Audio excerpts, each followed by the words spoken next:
Hello everyone, welcome back to another stream. Hope you're doing well as always. Galaxy Dragon, Without Horns, Ponyboy, Happy Hep. Welcome back, nice to have you. So yesterday on stream, we were slumming around Weeping Peninsula. We went through Castle Morn, talked to Arena, talked to Edgar, screwed up his quest because I couldn't remember if he had different triggers if you checked out Arena's corpse beforehand, which he kind of does, but I just missed out on like a +7 Banish Knight Sword or Halberd or whatever it is. So that was a little bit unfortunate, but you know, a bit of a learning experience. Nothing too wrong with that. So aside from that, 2 middle fingers, Red Knight, Nightmare Maniac, Without Horns, oh yeah, I already said you, and Black Man. Welcome back to the stream. So I think there was like 1 or 2 things left that I wanted to do in Weeping Peninsula. I haven't met Selin's body. I didn't mess around with the Wandering Mausoleum because I don't have any remembrances to do quite yet, so I'm not worried about that. So I think it was just Witchbane Ruins. Oh, wait. I put myself here to go get the Lutel thing. Okay, yeah. So we'll do Lutel first, then Selin, and then the Tower of Return. Or, well, okay, Lutel, Minor Erdtree, Selin, Tower of Return. That sounds right. Ended up doing pretty much all of Weeping Peninsula, even though there's really not like a ton here in the grand scheme of things. I mean, it's pretty much just all optional is what I'm trying to say. Is the dialogue from that ghost different in Japanese? For this dude? Not really.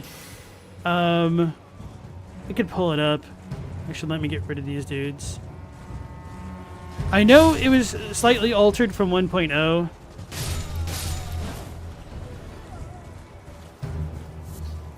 Row of fruits. Probably another row of fruit. Yep, okay.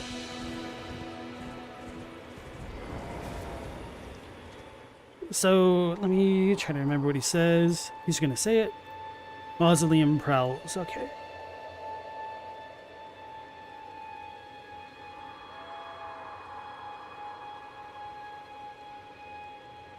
Yeah, the Mausoleum wanders, the soulless, it like cradles, embraces the soulless demigod or demigods. Oh, Eternal Queen Marika. It's cradling your hideous bastard, essentially.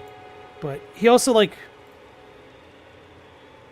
refers to her in a kind of like honorific way, like Anata. Or no, would this be Kijo in this context? Like a noblewoman? Lady America, I guess? Kijo's probably more right. So yeah, as far as like this translation goes, it's pretty good. Cradling of the Soulless Demigod. O America, Queen Eternal, he's your unwanted child.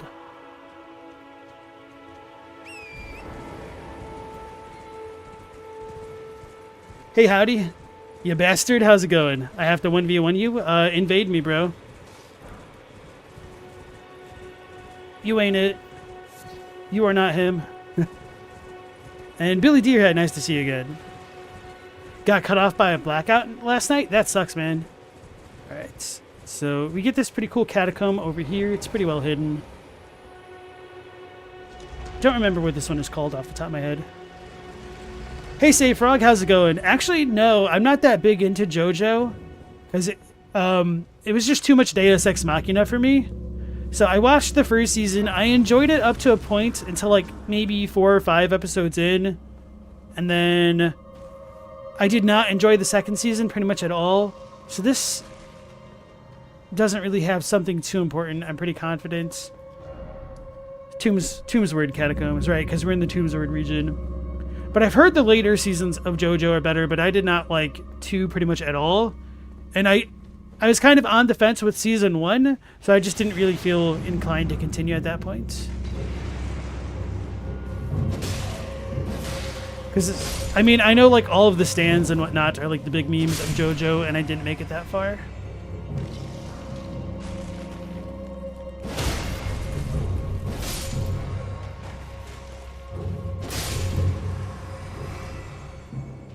Without Horn says fair. That was your exact experience with JoJo? Part 7 and 8 are peak manga. Yeah, I've heard the later ones are a lot better, but honestly, after how mediocre the first 2 were, and then just how much Deus Ex Machina there was, I can't trust people who recommend me JoJo. Because I feel like their judgment's already been compromised. No offense. It's, to give like a better example, I would say it's kind of like Star Wars fans, where it's definitely understandable why they want to recommend what they love. But bro, they overrate or overhype the hell out of their series, except for like the original trilogy, in my opinion.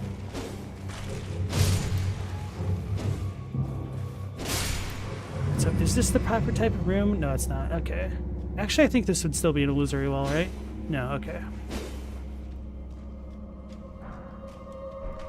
Oh, lordy cabin. Wait, what am I fighting these things normally for? I've got a holy weapon. Hey, Tom Lessig, nice to see you. Longest 9 days of your life incoming. Rip. Is everybody getting prepped with their DLC characters? It's funny that I'm doing this, but I'm not actually prepping like my PC character. But I've got so many saves that I'm not like truly worried about it. But I probably should set up something a bit more specific. I have a bow now, don't I? Yeah. So let's put on a normal short bow.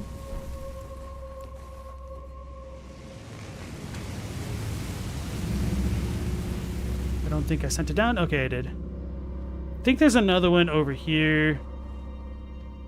Nope.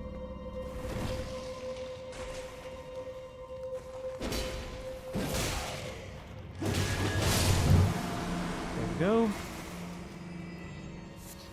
Human bone shard. I think this is the one I want to climb up. Yeah. Some more gray violets. Actually, I guess this doesn't go anywhere, so we'll check this spot first.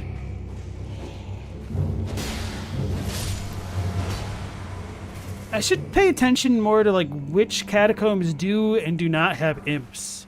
Prattling Pate. Thank you. Actually, I don't even know if that's how the Prattling Pates sound in this game. I think I've only ever done the You're Beautiful one. Howdy's an average prequel enjoyer. Here I am just slandering all of you JoJo and Star Wars enjoyers in the chat. Alright. And then Nemo says, JoJo isn't necessarily good, but it is dumb fun, and you have to vibe with it to end up liking it. Your faves are parts 2 and 4. Yeah, I think that's fair, and I just did not vibe with 2. I probably would have been fine with it at the end, and spoilers incoming. Also, apparently firebombs incoming. Holy crap.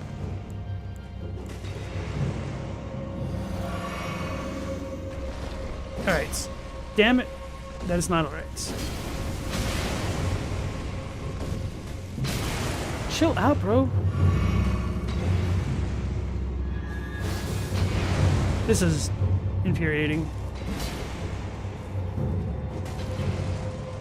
How is this not being sent up? I hate the greatsword.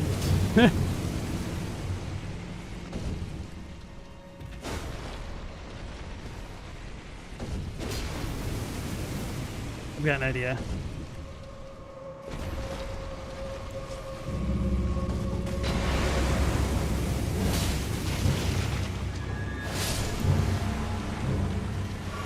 I was going to be livid if that actually killed me right then. Okay. Now I've got a second to actually look at the chat.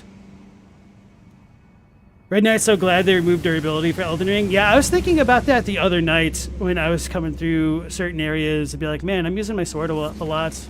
It's nice that we don't have to worry about durability anymore.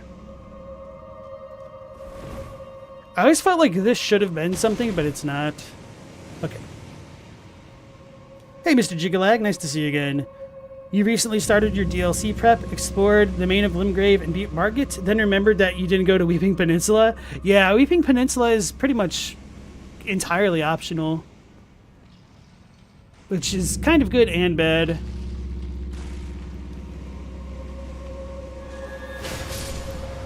Okay, so only one projectile is necessary.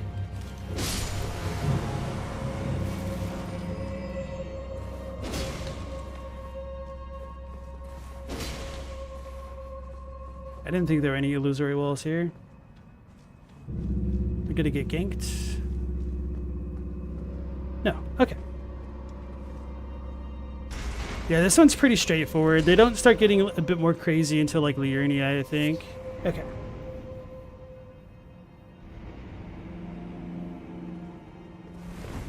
Spoilers, time fart, massive time farts. Yeah, I said spoilers and I didn't mention, huh?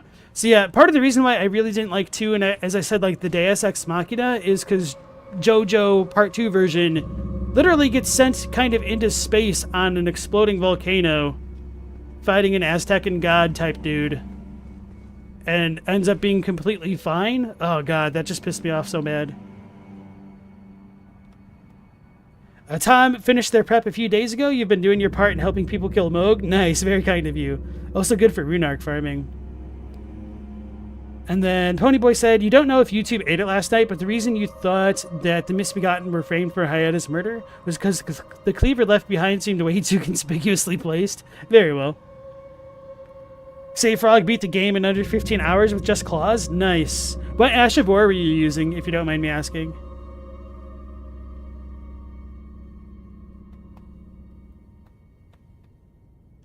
And Billy thinks Breath of the Wild's biggest mistake was having durability. Understandable, yeah. I would probably be more interested in Breath of the Wild if it didn't have that durability system, because I heard like that was kind of in there, and I kind of hate those systems in general a little bit. I guess I could keep the bow on. And then, I don't know, there's just something about Breath of the Wild that seemed a bit too lifeless for me to want to play it myself. I disagree, Billy. I was not a fan of the durability in Lies of P either. Are you using Impaling Thrust with full dex? Interesting. Here, Yushu, nice to see you again. You hate fighting this boss solo? I don't mind this boss solo, because it's not like he's got a bunch of little minions in it. I mean, he can be dangerous. I was going to say I should probably die to show off some of its attacks. I didn't realize it had like a deadlight in it with the like little insect on top of it. Alright, so anyway, y'all, this is a cemetery shade. It has like 2 mantis daggers or whatever they're called, which are really cool weapons, but they don't really do a lot. I kind of like the idea of them, the way that they open and do stuff. They almost seem like they should be a trick weapon, Bloodborne style, and like function like a saw cleaver or a blade of mercy. And these things are actually extremely deadly because they can inflict bleed extremely quickly with their 2 daggers. And so this is like a ghost shade that's controlled by like a ghost arachnid type thing. It's really trippy when you look at it. And one of the most interesting things to me about the cemetery shades in particular is that they've got cavities in their chests as though that's where their hearts should be. I'm out of juice.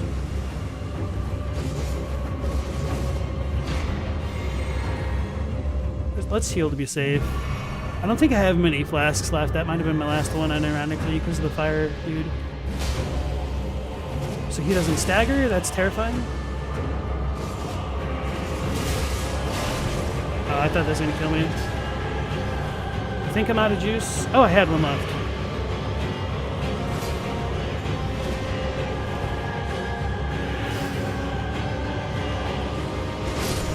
Oh, holy damage for the win. So we got Lutel the Headless for defeating that cemetery shade, which is probably going to come to nobody's surprise that I'll say that it has really cool lore on it. So let's go ahead and warp over here, and then I'll read that. Ponyboy is a rare durability enjoyer for Breath of the Wild or Lies of P.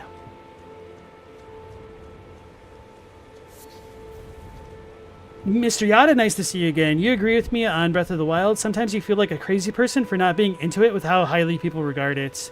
I mean, I'm sure it's a good game, and it probably plays really... It's probably really fun to play, but there's just something about the presentation of the world that just felt a bit off for me.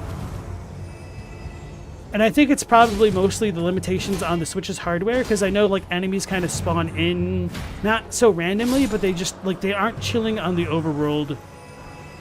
So I feel really weird like giving that criticism of Breath of the Wild, because Elden Ring in many ways does have that same issue where like you don't really see a whole lot up top. There's like no people anywhere, but for some reason this world doesn't feel as barren to me as like looking at Breath of the Wild does. So that's probably just a little bit of a difference of impressions, I suppose, more subjective. Where's my HUD? I lost it, bro. Can't find it anymore. Say the line? Oh no. What line?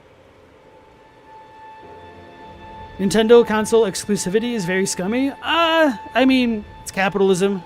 They're protecting their intellectual property. I think in the grander scheme of things, it's probably better that there is the competition between the consoles and PC, just because we've seen what happens when Microsoft and Sony kind of get their desired exclusivity in terms of like market control. And we could just like look at the differences between, I think it was the PS4's launch and the whatever the successor was to Xbox 360, where Microsoft was going to like DRM every single game and wouldn't let you share it with friends essentially. And Sony was like, hey, this is how you trade games on the PS4. And then they handed each other a disc. Okay, so Pony was talking about durability in Breath of the Wild. To be fair, they don't think it would work in any other Zelda. You don't think it's anything to be astounded by, but it worked for that game. That's fair. Okay. You haven't played Lies of P. Okay. Hey, Phantom Leaves. Nice to see you again. First time catching a stream. Love my vids. Thank you so much. And thanks for joining the Discord earlier. And remember to tell me your story whenever you fall. Nemo says, they have Nintendo polish and fantastic aesthetics / character designs, etc., but no, Neo Zelda just has no substance, and Tears of the Kingdom especially is very discordant on what the game wants to be. Yeah, a friend of the channel, Moxie Watts, was super into the Zelda lore. And the reason why I laugh is because I kind of always had this sneaking suspicion that it was all just lip service and not really impactful. And I feel like the curtain got pulled back a little bit for Tears of the Kingdom, so I kind of feel bad for all of the Zelda lore enjoyers. And with me saying that, I will be very transparent here, and I think even the lore for these games is very cobbled together, despite how they're presented. So I understand that I'm kind of living in a glass house and throwing a tiny stone, a pebble even. Oh, There it is! The tower! Finally I can return to our home, bathed in rays of gold. So that dude's looking to the Tower of Return. So I really like this stuff where they kind of like foreshadow what's coming a little bit. I wish there was just a bit more of that in Elden Ring in general. I was almost wondering what happened to my music, but it was night. So I don't need to fight the Seed of Stars, but it's just kind of funny to me that you have it here. But I am scared of all the marionettes, though. Oh, wasn't I singing? Uh-oh.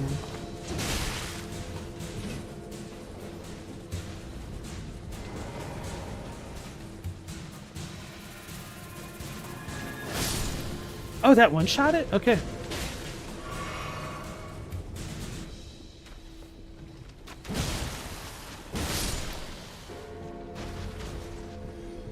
Alright, let's go see Selin.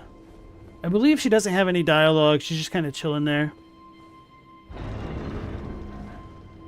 And if you do try to kill her, nothing really happens. I don't even think that pisses her off. Talk.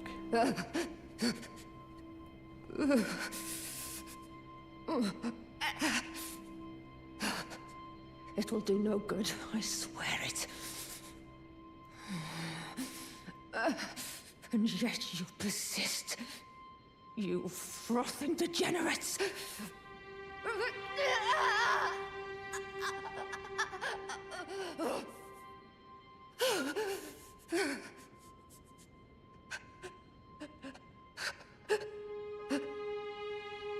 Mr. Jigalag says, now that they think about it, they can't really remember any game with a durability system that they can consider good. I think durability has a place in games that are like roguelikes, where it's part of the core gameplay loop of trying to stay topped up off of resources. And with that being said, I honestly don't enjoy those types of roguelikes. I tend to enjoy more roguelites than anything else. So games where you constantly need to eat food or repair equipment just turn me off. So games like 7 Days to Die or a super old Sega Genesis game that comes to mind would be like Fatal Labyrinth, I suppose. So anyway, I was wrong. Selin did have a little bit to say here. Let's go ahead and listen to the rest and check out Lutel's Ashes.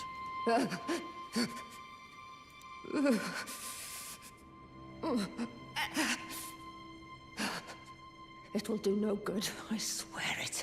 Alright, so that's it for her. So, this is kind of interesting to me because it seems as though Selin has ice on her wrists and they're like staked into the walls with like tiny scepter type dagger stakes things. I don't know what to call them. So, potentially put here by the Carians or Rani or somebody else who may have known ice magic. We picked up Ambush Shard as well as the Ashes of Lutel, the Headless. Legendary Ashen Remains, used to summon the spirit of Lutel the Headless. Spirit of a headless knight who leads the mausoleum soldiers, wields a lance enrobed in death, and hurls spectral lances at foes. Lutel sacrificed herself so that in death she could continue to protect a soulless demigod until their revival, earning her the hero's honor of Erdtree burial. So, I don't think this is too important on its own as it stands in English. However, there is one hell of a difference in the Japanese text in that the soulless demigod is revived past tense. So, Lutel protected a soulless demigod until they were revived, which shows that soulless demigods can be revived somehow, which is just kind of mind-boggling, and it's baffling because we don't really have any other indications of that than what is in this text, and I'm very curious to find out more about that, if we will. So, setting all that stuff aside, one of my headcanons about the Wandering Mausoleums and the soulless demigods on the inside would be that their souls are gone, and their latent gold remains. And so if you take the eclipse or something to drain something of gold, would that allow the soulless demigods to kind of allow their memories to fade to oblivion so that way they could be reborn, kind of like the juvenile scholars in Ray Lucaria? Maybe, I don't know, but that's just kind of how it would make sense to me, where we could duplicate remembrances, because if a remembrance is essentially a mold or a literal carving on the chunk of the Erdtree, then if we have gold to press into that mold, maybe that's why we can duplicate remembrances. So that's kind of what works in my mind, but I am willing to change my mind about that if we get more information clarifying things. And then you guys are talking about the durability for Dark Souls 1, 2, and Demon Souls. I don't remember how I felt about the durability in Demon Souls. I felt it was mostly a non-issue.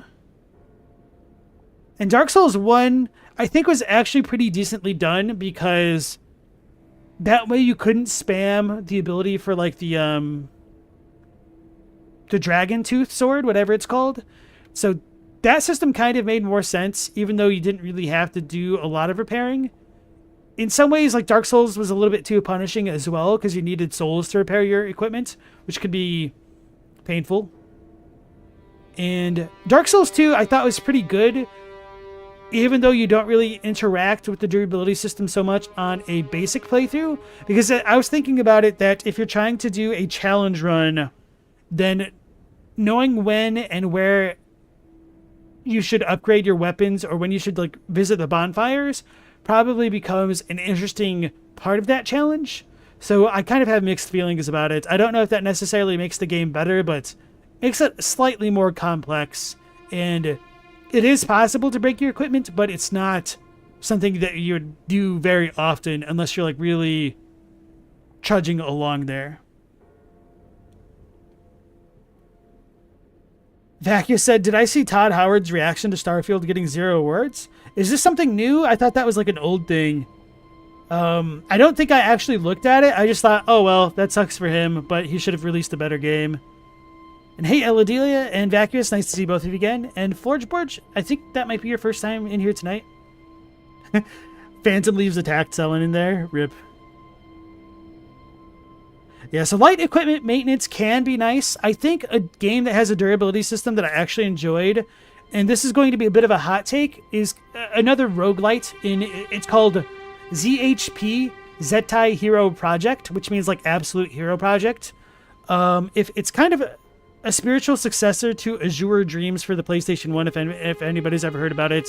But essentially, in Zettai Hero Project, you play the role of a commoner who got essentially thrust into the position of becoming a superhero, and your goal is to just kind of like gain a lot of power to stop like the Dark Death Evil Man from destroying the world.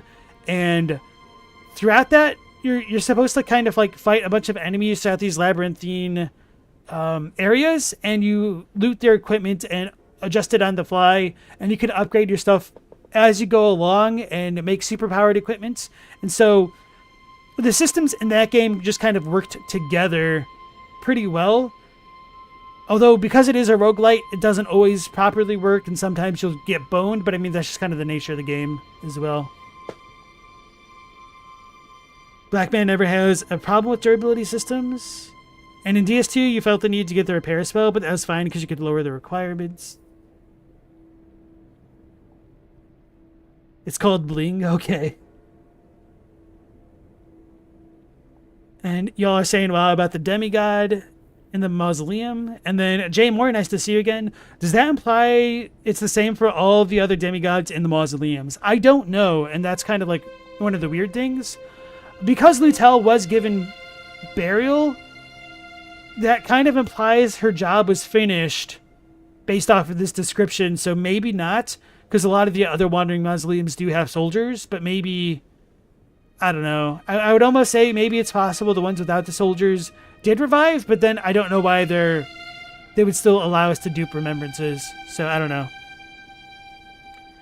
And Ponyboy asks, does Selin's name have anything to do with this town of Celia? I do not know. Sorry.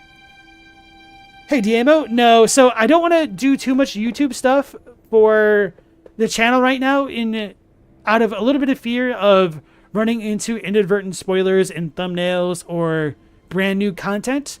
And so this will be a little bit of killing two birds with one stone. I could go through the lore with you guys. I could also prep my DLC character and keep ourselves a little bit spoiler free as we head up into our final 9 days.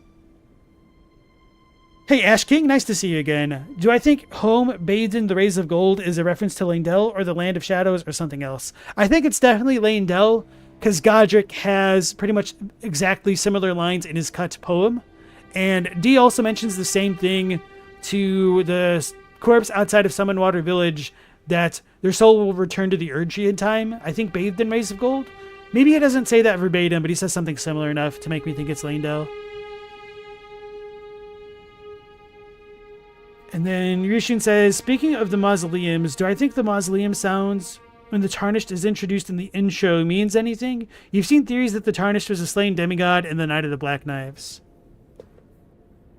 I don't remember the sound of a mausoleum tolling when the Tarnished is introduced, but if there is one, I kind of think there's a big theme of bells tolling for like the chosen undead and whatnot in Dark Souls, so maybe it's just a thematic connection here in Elden Ring.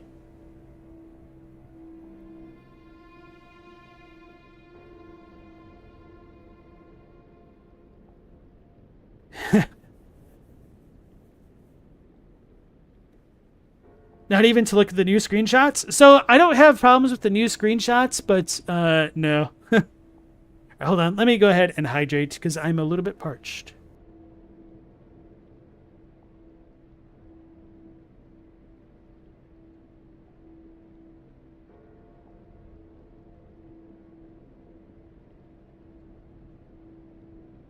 Alright, cool. Ryushun sent a video of the mausoleum stuff on the Discord. I appreciate that. Yeah, I've seen the new screenshots, like the one that's the stuff that's been posted officially. But I didn't look at them too closely. Because I'm getting to the point where I just want to know as little as possible so I can savor it when it does come out.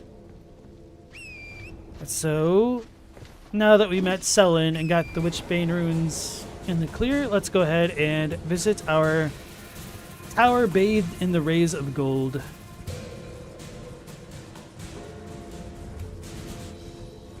Lobos Jr. figured out you're summonable only after a heal takes some damage from you? Soink Scoob. Well, at least now we know.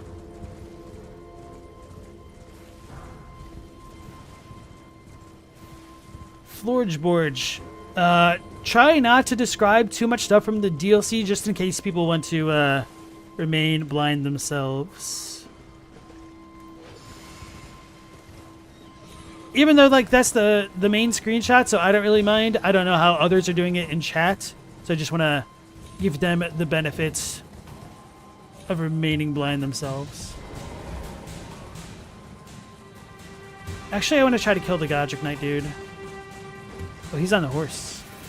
Of course.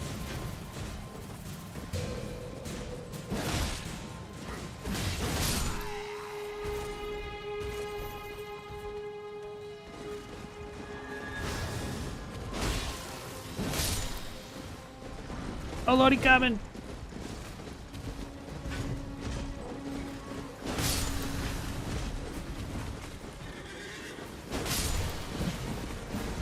I think I was out of stamina. I couldn't roll that. How rude. What did they get buffed by?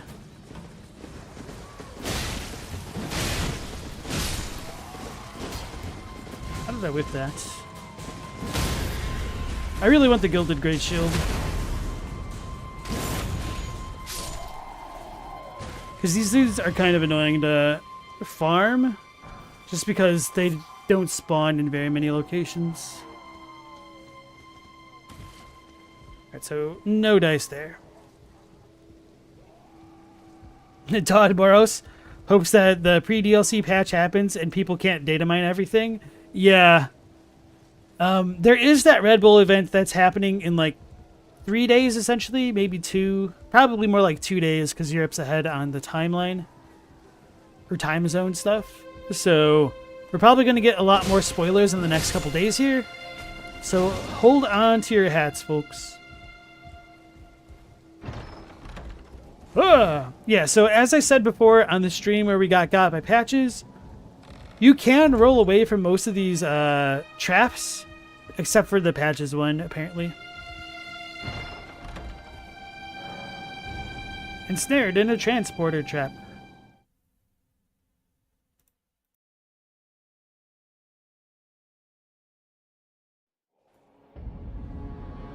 Miyazaki should hide the entirety of the Winds of Winter in the DLC files, preferably marked as snakesoul.mp4. Audiobook format? Oh no. Alright. So, my first time playing through the game, I did come to Weeping Peninsula, and I got into the Tower of Return and got warped here, and I was kind of in shock and awe, and I thought this was like going to be the final area of the game, and I was like, oh my god, they sent me to the final place already? And so I just like quickly noped out of here, just because I didn't want to get that far ahead of myself, not aware that this doesn't actually connect back into the place like I would have hoped. So let's go ahead and start whacking. Oh, that was a lot easier than I expected. I almost drank my flask to get the bonus beforehand.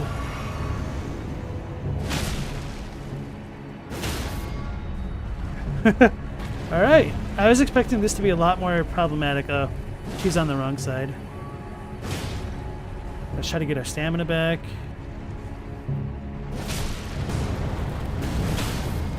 I feel guilty for this. Oh no.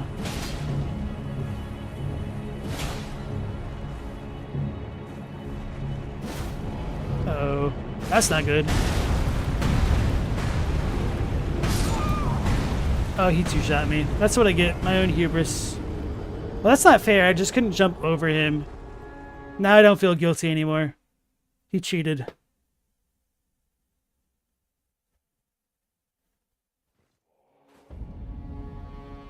Imagine how funny it would be if someone data mined dialogue that the reason Torrent isn't available for the Elden Beast fight is that Torrent is the Elden Beast. And see, people doubt me for saying that the Frenzy Flame ending is the best. But you know, if Torrent is the Elden Beast, I'm pretty sure y'all can appreciate where I'm coming from. Ow. This is gonna hurt.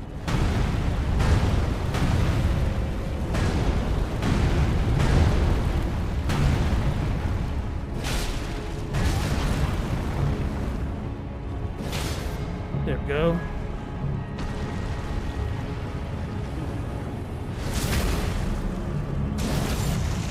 So yeah, this is a guardian golem. This one is flame imbued. I have no real reason why. Oh no.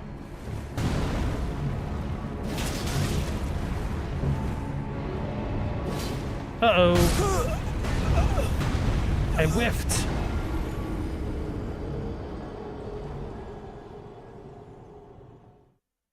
We can't roll out of patches trap because he knows how to make reliable ones. You had no idea this golem had so little poise? Same here. Still feel guilty? No. Not anymore.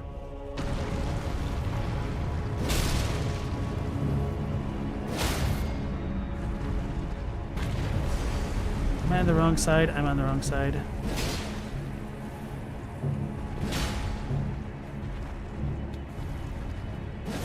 Uh-oh.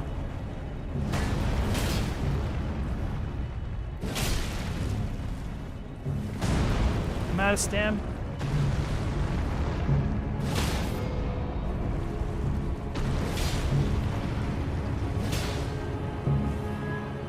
Run! Oh well.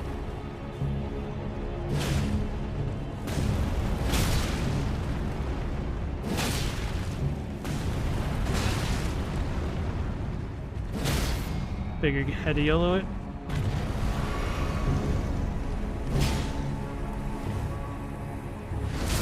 Sweets. I do like that the lava comes out as blood. Okay, that's it. Wait, no.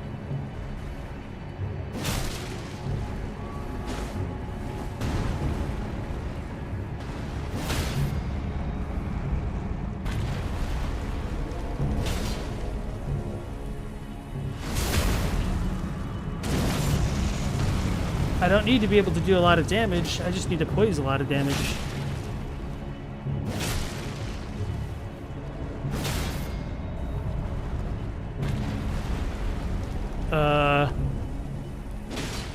That's awkward.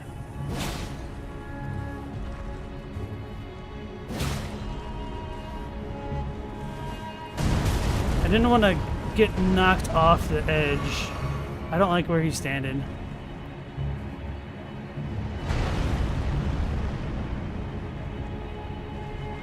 I feel like that's a death trap. You cheating. That's terrifying. God, the magic golem in Caelid is the worst.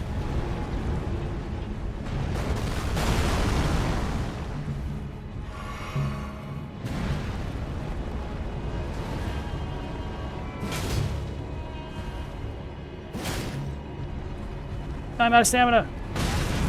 Damn it.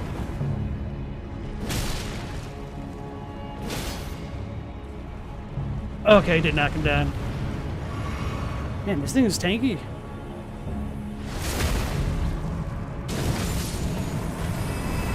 There we go. All that for a drop of blood. So now that we did that, we don't actually even need to kill the golem. We can examine this. It cannot be used now, so this is literally for nothing. Isn't there a chest over here? Did I loot it? Yeah, okay. You like the golems because they have heavy Shadow of the Colossus vibes? Basically, you want more golem-like enemies? Yeah, I really want a lot more artificed enemies in Elden Ring. I think they're some of the best additions to the game. The flame chariots are super cool, super goofy. The iron virgins, a top-tier enemy design. More of that stuff. And like the celestial horror or cosmic horror stuff. There we go. See, we get the Blessed Dew Talisman. So, some cool Godfrey type lore.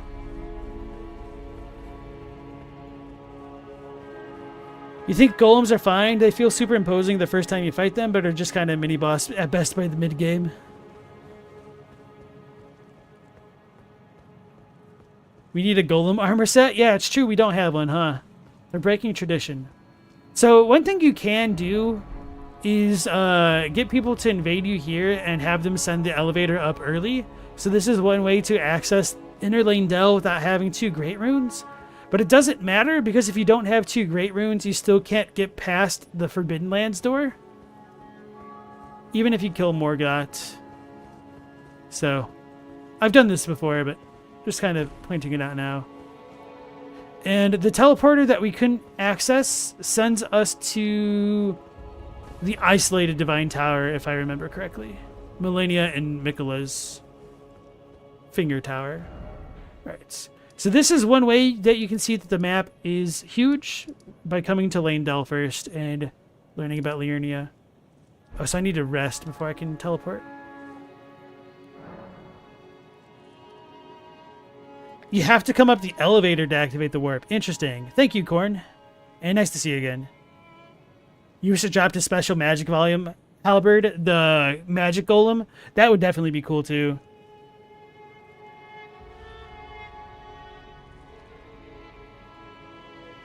Ash King asks, what term do English gamers use to describe situations when we understand that in-game distances are much less comparable to themselves to in-lore distances, and damage not lore-wise accurate in the sake of balance, etc.? So we don't necessarily have a specific term, but I'll type this into the chat for you as well, that sometimes we'll say that there are lore concessions to gameplay. But if you want to talk about things like the distances not matching up, you could say that certain things aren't to scale. So that way, if you have a map, and if a map isn't to scale, you could say like a kilometer doesn't match up with what the map shows properly. And Gorsela, nice to see you again. We might get a golem set in the DLC. Always gotta wait for the DLC.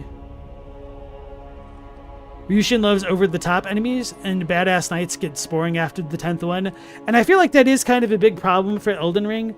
I enjoyed the Crucible Knight fight a lot the first time I did it, but not so much like the 8th time I did it. Speaking of which, I guess we may as well go see the Crucible Knight, huh? So, we did patches. Oh wait, no, we didn't go back to patches in the cave, so I should do that. And I don't think I actually read the ambush thing.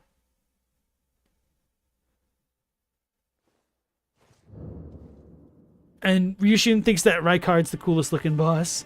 He definitely has presence. I'm gonna give him that. I really enjoyed the Rykard fight as well. Also, his lore is just impeccable.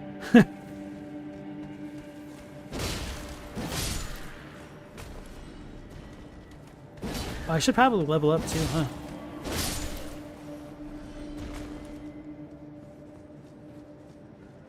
Or, no, I think I still need to be buy Marget's Shackle now that I think about it. So maybe it's a good thing I haven't leveled up.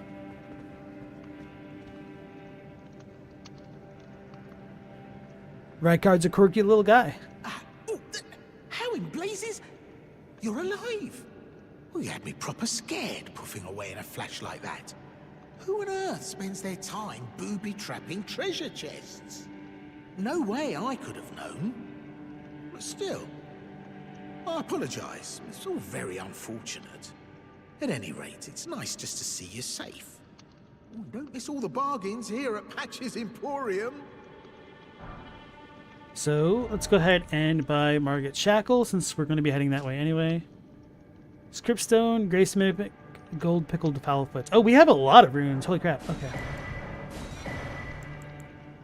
Parrying Dagger, not too important. Do I have... I have one of these. Okay, that'll be enough for Grail. Cheers for that. Alright, so that'll be it for patches. I'll read the Marget Shackle when we get towards the Morgott fight. And then... I don't think Selin has anything to say if you encountered her true form, but may as well check her out as well as the ambush shard thing.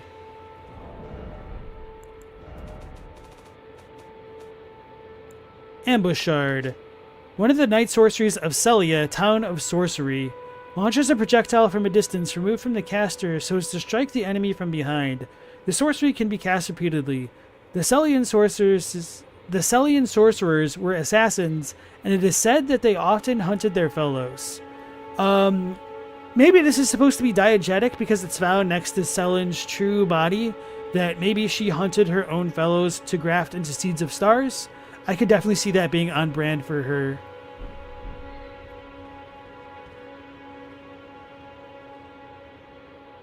Come on, Spectre. There you are, my apprentice. Shall we commence the lesson? Alright, so nothing else to say. I broke her table. Feels bad, man. Then we still need to visit Kenneth, and then Yura's done. Patches is done. Kenneth, Alexander, Bernal, and Rodrica. I'll save Alexander towards when we're actually going to Caelid. So let's go toward Bernal and then Rodrica. Okay. And then Gorselo is asking if it's a stretch to say that golems were kind of modeled after the trolls and giants because the fell god symbol on their chest and their whole chest cavity with the flame thing. So I don't know, because it seems possible that the golems could have predated them. It really depends on whether or not you think the Blackstone civilization has a connection or is built by the fire giants.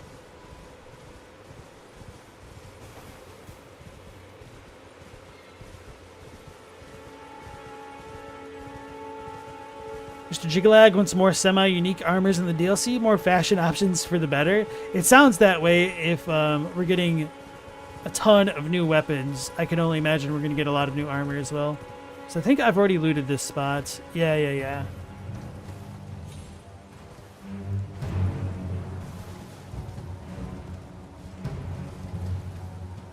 I remember this little campsite being a little bit challenging my first time through the game, because I came here really early on and trying to deal with the sorcerers and all the little dudes was just kind of slightly difficult.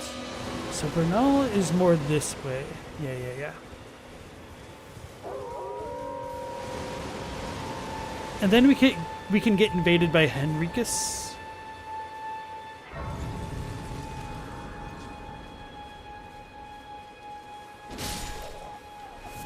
Thin beast bones. And we also got our Blessed Dew Talisman, which I may as well read here. So this is the War Master's shack, the War Master being Bernal himself. And when we first encounter him, he doesn't have his helmet on, so you can get a pretty good look at him. And he will ask us if we still have faith in the fingers or something like that. And depending on your choice, or even if you talk to him at all, it will slightly change his dialogue in Volcano Manor. So if you say that you don't believe in it, and then you join the Volcano Manor, he said like, whoa, you harbor doubts from the beginning. I guess I shouldn't be surprised that you joined the manor.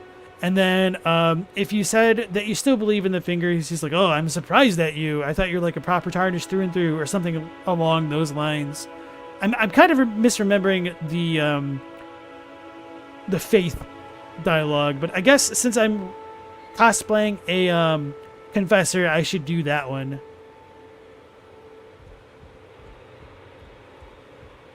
And he is wielding the Zweihander here originally. Oh yeah, and he's actually got some pretty cool dialogue. So before that, let's look at our amulet. This is a talisman depicting a drop of the Erdtree's sap, a blessed boon, gradually restores HP. It was once thought that the blessed sap of the Erdtree would drip from its boughs forever, but that age of plenty swiftly came to a close, and with time, the Erdtree became more an object of faith. So this is a really important item because it sets up that the age of plenty was fleeting, and that the Erdtree's sap was fleeting and its bounty was fleeting, which suggests to me that the Erdtree itself was fleeting like all other forms of life, and was later changed to become eternal, potentially with the advent of Golden Order fundamentalism. And of course, the connection between sap and the Blessed Dew and the Crimson Amber Medallion squarely puts the Age of Plenty in the timeline of Godfrey's Elden Lordship. Did I read this? Oh, so maybe I should have been using a Twin Blade this entire time. A talisman depicting a Twin Blade and a Confessor enhances the final hit, ending a chain of attacks. The Twin Blade technique is a tradition of the Confessors who closely guard the secret of how they preserve the momentum of their attacks. Thus is the final strike of their onslaught all the more deadly. So maybe I'll just switch up my weapon. I tried using the Twin Blade briefly, but I was like in my 1.0 playthrough, so I wanted to just overpower stuff and switch to a Hoarfrost Stomp instead and abandoned it. So maybe I'll reconsider. Oh, well, I'm going to keep this talisman on at the very least. Am I doing as many quests as I can? Yes. I'll probably leave Millennia alive. I'll kill Moog and Radon. And probably finish most of the other NPC quests to prep for the DLC. Bernal's armor looks awesome with the cape. I do like the armor. I just feel like it's a little bit too extra with all of the animal adornments on the helmet.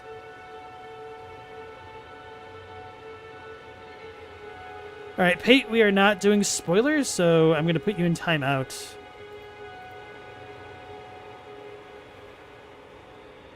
Even if that's a joke, it's a very poor joke in this context.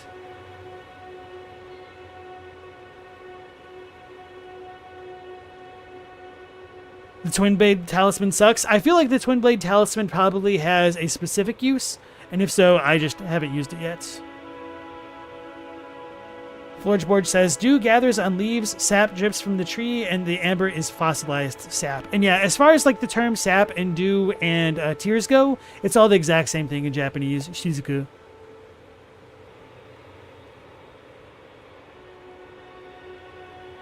Twin Blade Talisman would work better on something like a colossal weapon. Yeah. Yeah, I agree to it. The armor is really cool, but the head does look like booty. And also, welcome back. I don't remember if I said that to you. Alright. Bernal. Not seen you before. Name's Bernal. Tarnished, just like you. Let me ask you something. Are you here in the lands between to take up the fight? Does your faith in the guidance of grace hold firm, despite the collapse of the Golden Order? So I'm a Confessor, and my faith holds firm. Yes, you're a Tarnished through and through. Takes me back. But that's a quality needed now more than ever. Any interest in bearing the torch of my battle arts? All I know is the sword. Picked up a fair few tricks in my time, too. Now's the time to pass them on. To a good and proper tarnished, like you. There's a myriad of battle arts in these lands that I've yet to discover. Mementos of all the warriors who raised their arms in battle, lost and died. A fine tale, all told of true chivalric romance. That's how I fell in love with the sword, and the arts of combat. It grants meaning even to falling in battle, to death itself. Nemo says, it's funny he's gassing us up when he hates the Golden Order. I mean, he seems to care more about strength and defeating the strong and like attaining their battle arts. So I don't think that's too out of character for him. And he says he wants to give it to a proper tarnished, maybe because he's abandoning that path. So I think Bernal is a pretty complex character, so I could appreciate this kind of a seeming incongruity in his actions. Maybe the survival of the fittest win. So we'll get no skill, so that way we could just use a sword thing if we want to. I'm not too worried about the lore on these because it's pretty much non-existent. Maybe I'll pick up parry as well. Oh, I should probably level up. Stormblade's actually pretty good, but I'm not too worried about all that. Well, until we meet again. And then, hey, V-Limit, some Bethesda dialogue camera work going on here. I mean, you know, this is what you got to work with for those trailer contests, right? If I was really dedicated to it, I would have crouched, so that way you didn't see the sword in the background. Not had your fill, eh? Worry not. I've enough to keep you busy. You always got parry? It's a good one, but my Wow. current shield already has parry. So I'm not too worried about that. Let's go ahead and level up a couple times. So I think I wanted to level up endurance just a little bit more. I think like 20 is what I usually go with, but 15 might be good enough for now. And then probably start leveling up dex.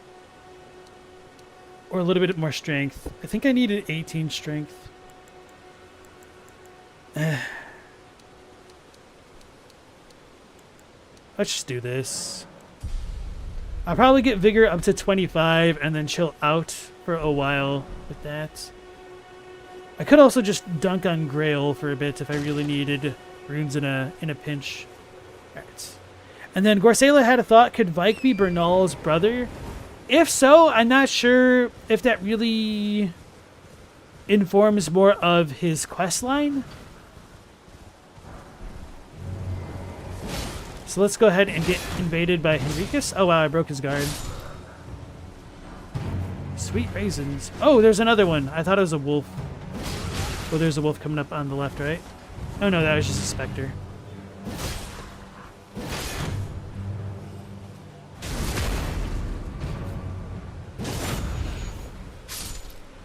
Yeah, so I really do enjoy the heavy weapons now that I've kind of got a much better handle of the... What are they called? The stance system in Elden Ring. I didn't realize it was more like Sekiro. This is kind of going as a hope beyond hope, but I think it'd be really nice if they were able to incorporate it a bit more naturally into the DLC. I haven't really looked at any of the previous stuff to see if anybody's commented on that specifically, but I'm kind of doubtful that they would have done it. And I really liked Lords of the Fallen's system where they had the posture meter on the lock-on indicator itself. It was just such a smart way to do it.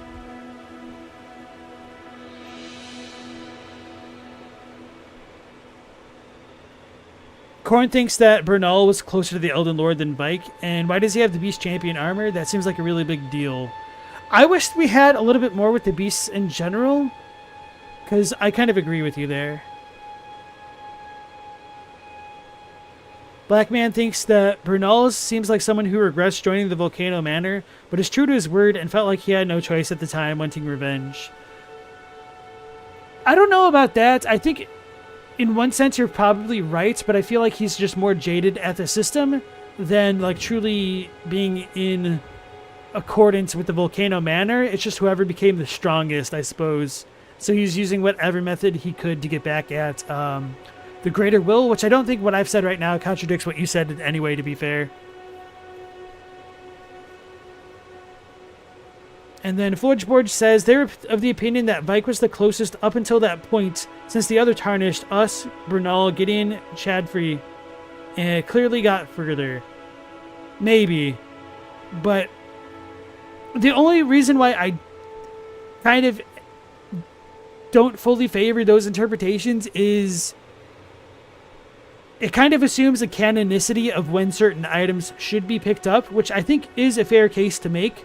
But you could also do the Bernal stuff and then the Vike stuff, which kind of like contradicts that, which is kind of one of the weaknesses of having like static item descriptions, perhaps. Jay Dixon says, does HUDless get a bit bonkers endgame? Not really, because when you're at endgame, you're pretty much going to die if you take more than 2 hits anyway.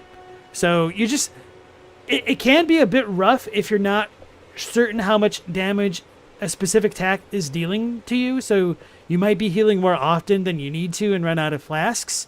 But the more you play HUDless, like the more natural it feels at times. The only hard part about a HUDless playthrough, in my opinion, is mostly dealing with status ailments, which is pretty rare for the most part. Jonah, are we allowing new discussion about the new weapon types? Is it just spoilers or any spoilers? So I am personally fine with talking about the different weapon types, but not necessarily the specific weapons themselves, because we've seen different weapon types in the trailers, but I also don't know how much people want to stay blind in the chat. So I, for the sake of these streams, am like not going to comment too much about that, personally. And then Nemo asks, why does the Raging Wolf guy have the God-slaying greatsword? Good question. Alright, let's go into Rodrica's dialogue here. To make me a chrysalid, but I'm still a milksop craven. I can't even govern myself to step beyond the bounds of this ward. Please, you're only wasting your strength. I almost want to make a joke music video of just Milksop Craven.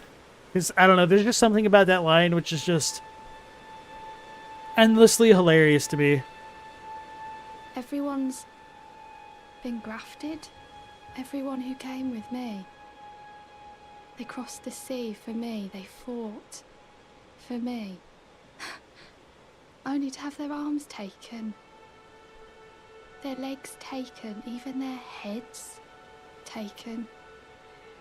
Taken and stuck to the spider. Did you know, if you're grafted by the spider, you become a chrysalid? It's quite a lark when you think about it. Sitting sideways. You're all on your own, are you? And heading to Stormveil Castle? Enticed by the one in the white mask, I suppose. Oh, you've come to be one with the spider? Well, that makes us 2 peas in a pod. But I don't have your courage. It's scary, you know, having your arms cut off. Or legs. Or your head. I want to be like everyone else, but I'm just too scared. I'm nothing but a craven. Craven? Oh, I know. Can you take this little one along with you? Spirit jellyfish ashes. The poor thing deserves someone braver than myself. And the spirits look rather fondly upon you. It'll be glad of your company, I think, the little un. It was a pleasure to see you. Oh, can you pass on a message for me? If you see the little chrysalids in Stormveil Castle, tell them I love them. And that, despite my craven heart, I'm sure I'll be joining their club soon enough. I'm finally getting the hang of this whole pain thing, you know. Yeah, so I remember looking at her dialogue there. It's pretty faithful. Maybe not all of it, but I don't remember any substantial differences, which isn't to say that there aren't any, but anyway. It was a pleasure to see. Oh, tell them I love. I'm finally getting the hang. Alright, so somebody was saying that Rodrica doesn't belong in a Souls game. I will refer you to the little beggar from Bloodborne for having like nice NPCs in not so nice locations at times. And then somebody else said, hold on, let me try to read that. Oh yeah, Ella Delia said, it's so odd that Rodrica speaks as if she should obviously want all her limbs removed. I think that's because she's kind of given up for the most part, which I do wonder how she got to the Round Table Hold, all things considered. She seemed to have met Vare at the very least, so don't know what to make of all that. Oh yeah, we got the jellyfish ashes. But before doing that, let's go towards the Colosseum and get invaded by Henricus. Probably should have fast traveled here first. It was a little bit further out of the way than I remembered.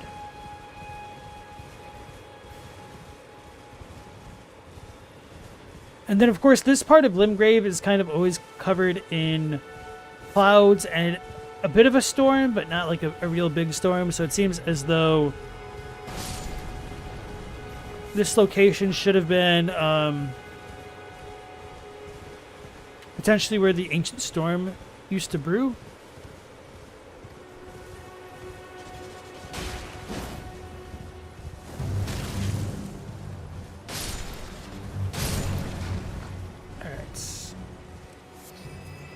So we get a bunch of smoldering butterflies from these flame slugs, as well as just all this random fire. We also get some red flowers here, which might be related to the fire somehow. I don't really know. But it's kind of interesting how there's just natural springs of fire and lightning in different places. Is this a proper one?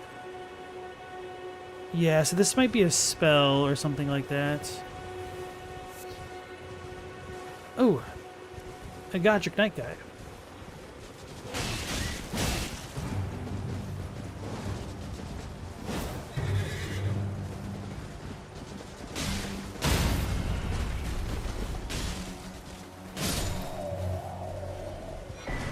Hey, golden... Oh, I forgot about this. Golden Vow and Godric Knight gauntlets.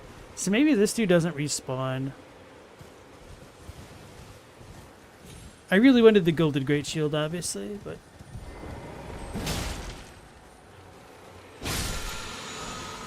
Oh, it's just a Somber Smithing Stone? Okay.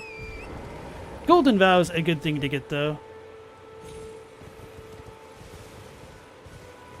Actually, now that I think about it, that's kind of strange, because isn't Golden Vow... No, that is Erdtree worship, not Ancient Erdtree. Or not Golden Order fundamentalism. Oh, so that's an Ash of War.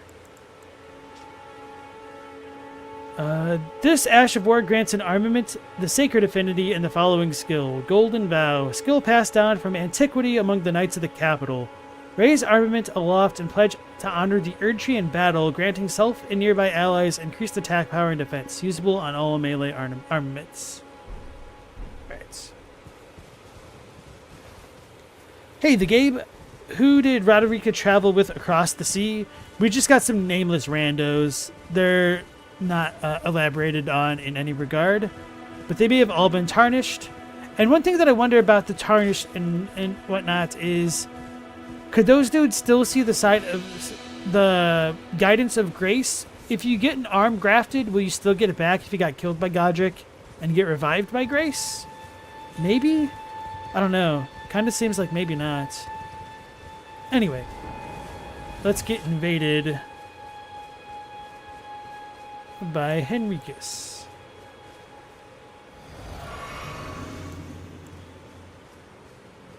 Invaded by recusant Henricus. So he's got this big old mace, but most importantly, he also has the Erdtree Surcodon, or whatever it is. But if you look at it, it's like the old one that's all blue. I can't really show it off super well in the midst of combat. Maybe if I get a visceral or a backstab, whatever you want to call it. Oh no, he has the Gideon Eye Surcodon. So this is the dude that gets eaten by Rykard, and we can find his set in the Rykard room. Oh, that's cool. Rip.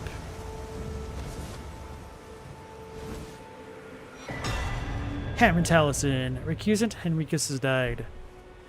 I don't know if this dude doesn't spawn if you kill Rykard, now that I think about it.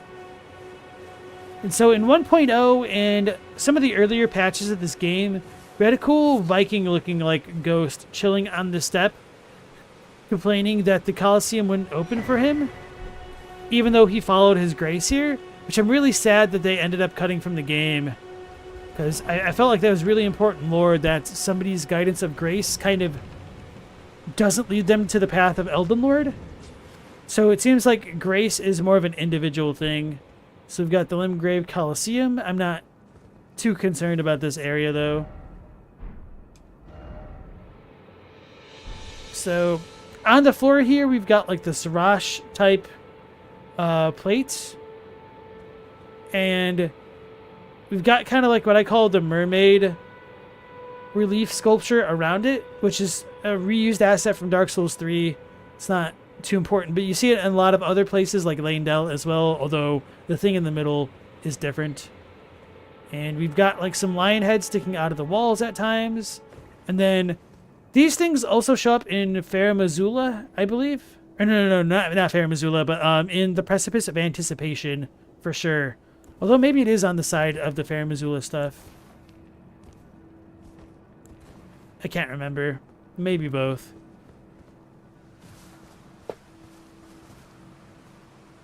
Did I see the Garrulous Goldmask video going through all the differences from 1.0 till now? I saw the thumbnail for it, but I have not checked it out myself. I did have a playthrough of 1.0 on my stream in my live section from like a long time ago at this point. So I am pretty familiar with a lot of this stuff, but not necessarily everything. And I'm certain I've probably forgotten a lot of things as well. Alright, so now that it's night, we could get invaded by a bell-bearing hunter and get our asses destroyed by him. Yeah, Henricus got nommed by Rykard. You guys remember that ghost? But yeah, it's gone now. Feels bad. It got patched out with the Colosseum update, I think, which is 1.08, maybe? Oh, why wasn't I holding my thing down? I mean, I was pressing the button, but it just didn't go.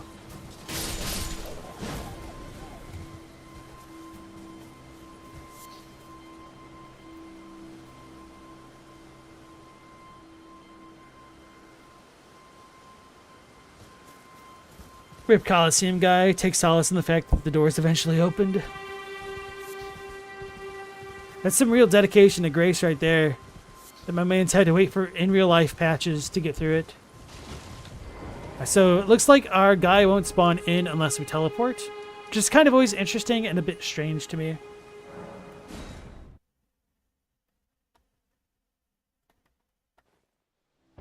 You like how in 1.0 the Godric Knights were called Morgott's Knights. I liked how Morgott was called the Elden Lord. Okay, so maybe we can't fight the Bell-Bearing Hunter until Bernal is gone. So rather than facing the one in Bernal's region, let's go by the Weeping Peninsula, dude.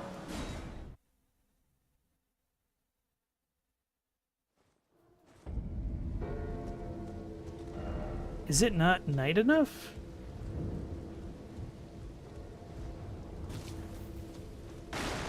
It's strange. Back already. Unusual to this aged.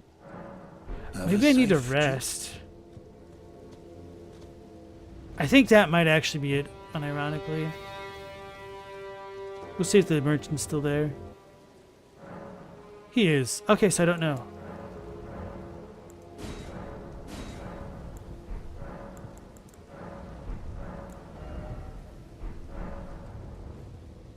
Alright, so we saw Rodrica plus Bernal.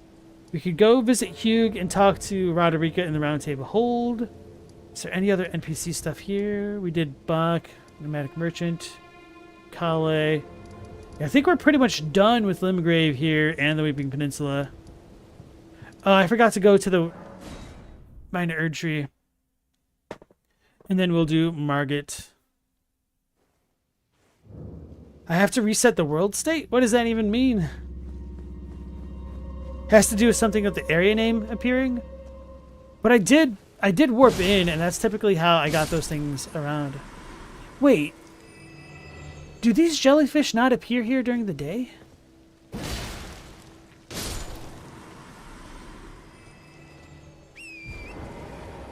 Because I don't think they were there earlier. And so as we come up to this minor Erdtree, we're going to see a bunch of pots and minor Erdtree guardians. One of the things that I think is significant about the minor Erdtrees in particular is that the closer the trees are to these Erdtrees themselves, the more vibrant they become in their color, a more like vibrant orange/red tinge to color. Even though the Erdtrees themselves have bright golden leaves, I think it's possible the nature of the minor Erdtrees changed over time with the changing of grace. And I think that could be reflected that if these trees were blessed by an older grace, maybe that explains their redder foliage compared to the normal drab colors elsewhere. And if that's not the case, I've wondered whether or not after the shattering it could have changed things. But if that were true, then I would imagine that the colors of these ones shouldn't be bright yellow and they should have been like reverted back to orange. So that's kind of why I believe the former thing rather than the latter. So as we come up to the minor Erdtree, we got all these gigantic pots, which should have had the remains of the dead within them. Some of them have been smashed open potentially by the avatars. So are these things strong against holy? Probably. And then Ash King recently learned that the statues of the king and queen in Fair Missoula are reused assets from Canehurst and Bloodborne. Yes. So those are real life statues taken from Charlemagne and the Virgin of Paris in Notre Dame. Jonah usually has to cycle tonight twice. Okay. Oh, so you guys are saying that I need to pass the time all the way tonight rather than waiting for it to change, maybe?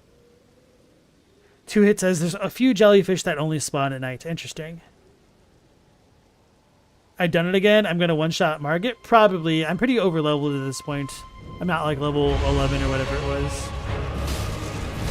Oh, I'm still stuck in my animation there.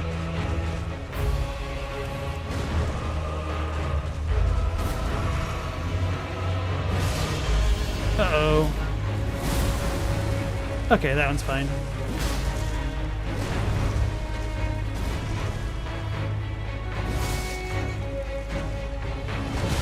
I tried rolling. I was too late on that, I guess. Oh, I'm gonna get got.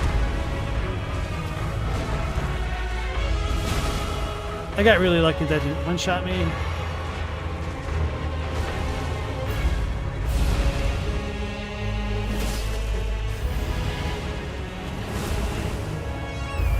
Okay, that's not the laser one.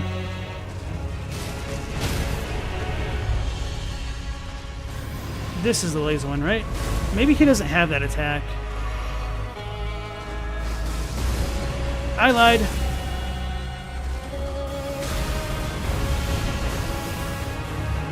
I think I'm out of heals, right? Nope, okay. Oh yeah, no, because I just got another one.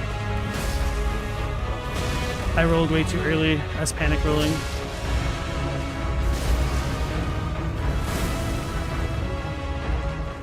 I'm out of stamina.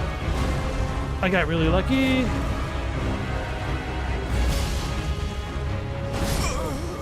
Okay.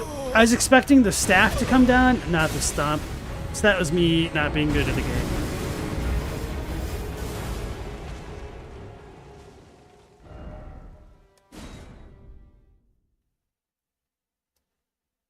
Who was the Charlemagne of the lands between? Probably Godfrey. Actually, not for like the Fair Missoula stuff. Yeah, I don't know. Especially if Placidusax is allegedly Elden Lord. It's Placidusax's human form, guys. It all works out.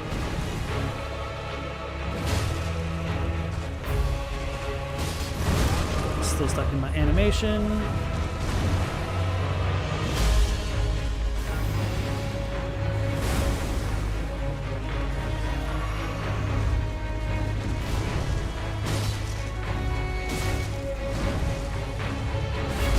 I was not trying to roll, I was actually trying to run right then.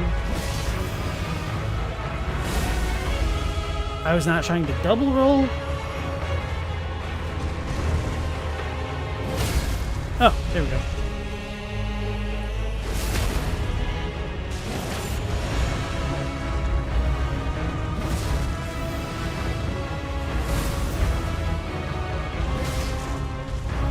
That's gonna hurt.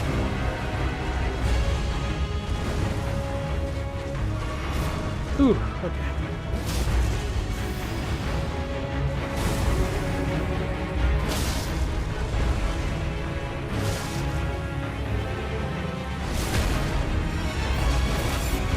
Yeah, baby.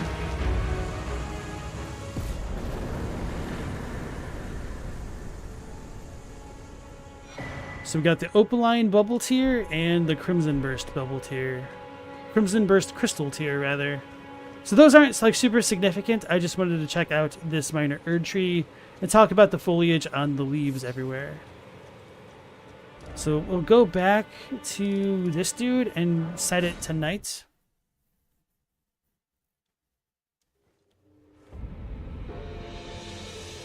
Does anyone know what weapon / Ash of War that is for the avatar? I think it comes on his weapon. Hey Verm 22, welcome into the stream. Thanks, appreciate that. Jay Dixon said the Charlemagne guy is the Glomide King's consort. It's definitely a thought that people have had. Ash King says, so is it possible that the statues in Fair Missoula have no lore reason at all? I don't know. Like, so even though that they come from a real-life statue and are reused assets from Bloodborne, they might just be meant to represent some kind of kingly, regal figure that was a human. So maybe it shows an intermingling between the beastmen of Fair Missoula and humans. But yeah, I guess it is technically possible that they do have no lore reason other than asset reuse. Yeah, and then Two Hit says the oh, my Ash of War? This one is Sacred Blade, I believe. You get this pretty early. I don't remember where I picked it up actually. So let's look at it for you. Yeah, Sacred Blade.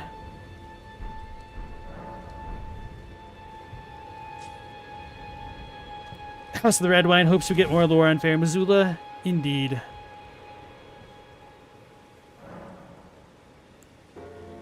What am I doing? Passing time. Golden Land is excellent against Deathbirds. Yeah, I was actually doing some real damage to the Deathbirds that I fought so far with Sacred Blade. They're pretty weak to holy damage. So I reset it tonight. I'm going to load in.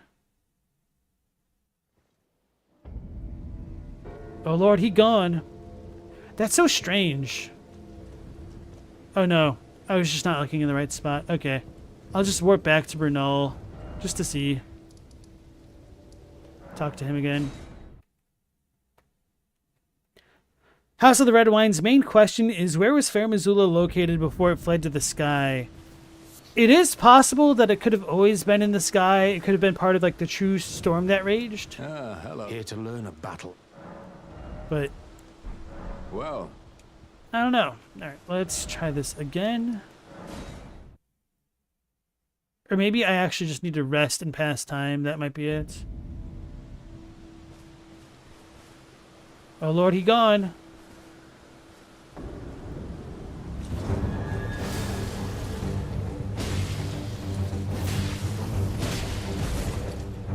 I don't know why I got to hit him so much.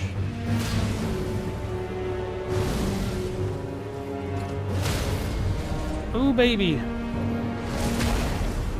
This dude's kind of legitimately terrifying as an enemy, though. Not gonna lie. He's using his Sith attacks. Oh no, was this a binocular anyway? That sucked. I was cycling back up to my, flask of whatever it's called. So I just got caught slipping. Couldn't input a directional dodge.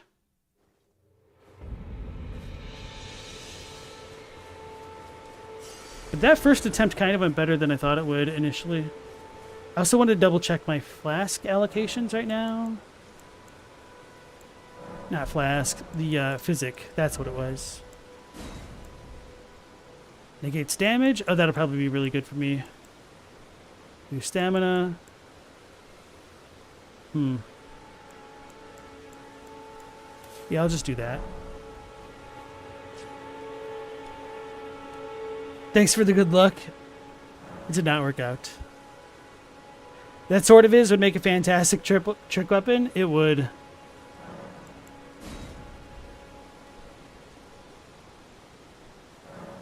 When you're fighting him on your DLC file, you called him Darth Vader to your boyfriend. Understandable.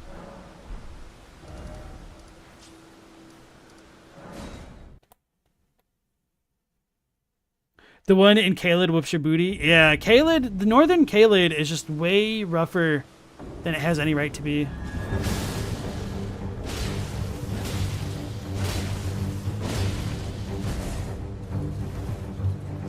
That's probably a mistake. Yep, okay.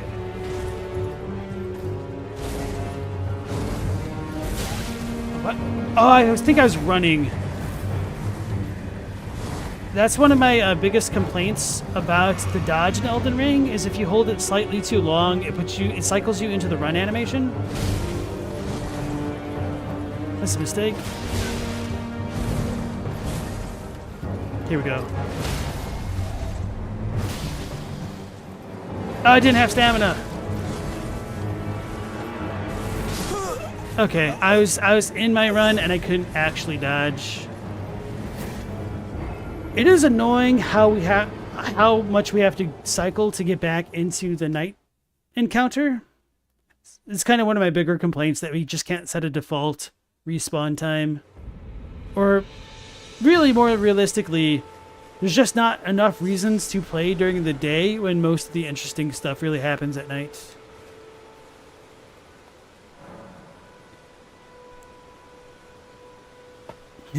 Nightbot calling us all out. What is the purpose of Nightbot? To remind me to actually sit up straight, unironically, and to hydrate sometimes. And for you guys, who may also be that way.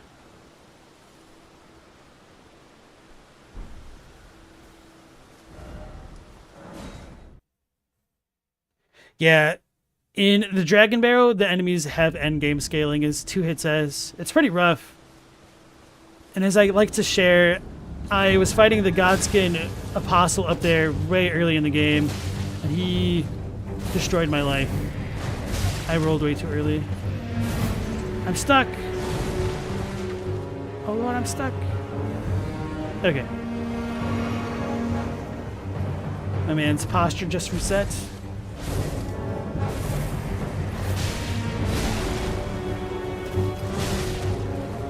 Good thing I had that opaline tear on. I couldn't do anything. I mean, I could have rolled better. But being stuck in the house is not ideal.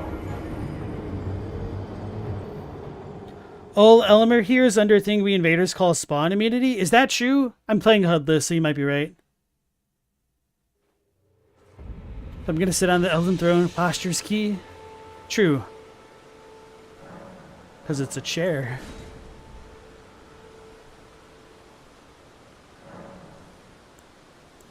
Night cavalry makes sense, but why would the bell-bearing hunters only appear at night? Because they're spooky, bro. Everybody knows that. Nemo didn't even know about the night bosses their first playthrough. You think you died too often for it to be night long enough? Understandable.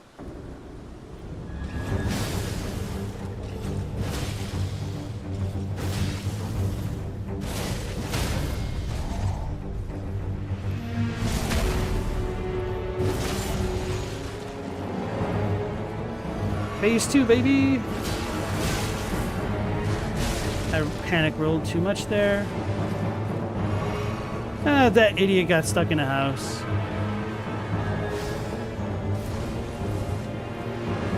That shield charge is no joke, though.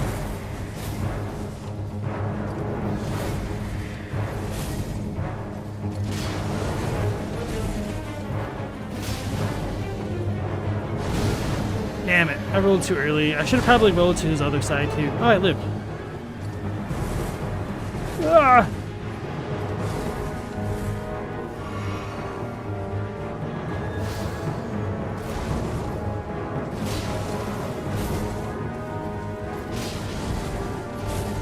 I got really lucky with all of those. Uh-oh.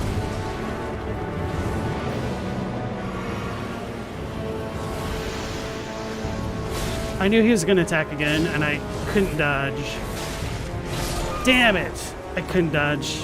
Maybe I could have, but my timing was too slow. Should have been spamming it. I felt like that was a pretty good attempt, though. He's taking damage when he starts flinching to hits. You can definitely break their posture as they finish spawning. Actually, let's adjust our flasks. Or not flasks, but the physic thing. Rather than healing, so this way I could do both. I should have rested.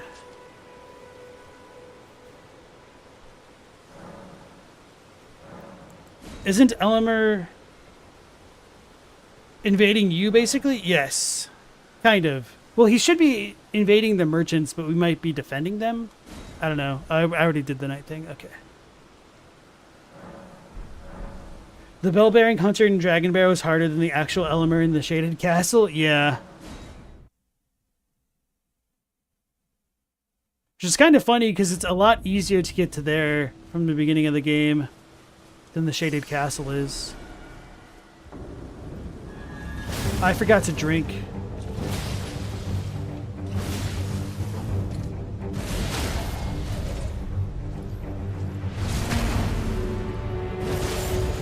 We're gonna run through here, hit the wall between us, double up on our flasks.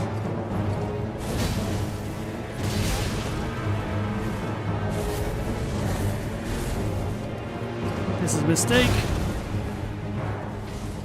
That is one thing that is a little bit annoying. I guess I just shouldn't charge attack ever.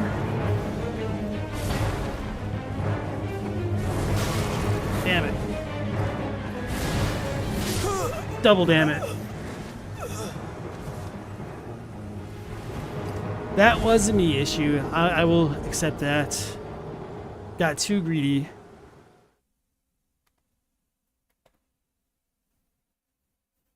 So I don't mind Elmer, but it is just a little bit rough how quick some of his attacks come out, which just means I can't really use as many charged attacks as I'd like.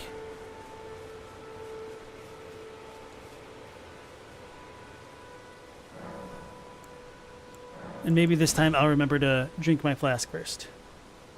Oh, Korn is asking, it's all the same guy, right? Yes, that's my headcanon at least. Did anybody already mention that Elmer could only be made to use a shield slam if you approach him from behind? I don't think so, no. Yeah, after the shield smash seems to be the proper move to do that. I'll need to drink my flask again. What do you think on the Elmer's possessing armor theory? It might explain his uncanny ability to be everywhere even when killed physically. Plus, why else do they all have MES? What do you mean by MES? Don't give up even if it takes the rest of the stream? I mean, giving up wasn't an option. This feels like it's a skill issue rather than just tedium.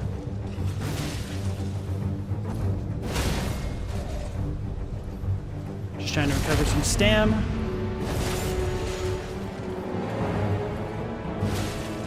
YOLO.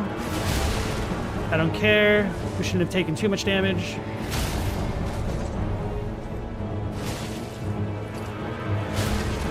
Now I've taken too much damage. Run away.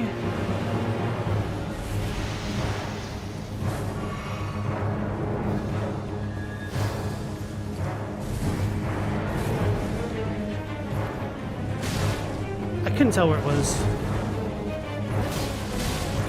Roll. Oh, I did not expect that much of an arc on it. Holy crap. Alright.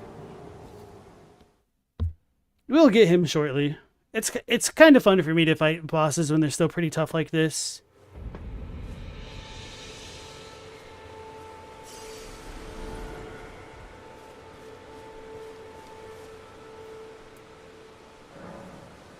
Mariah Executioner Sword. I don't know why I couldn't think of what the blade was actually called. I figured that was the name of it, but I just couldn't think of the M.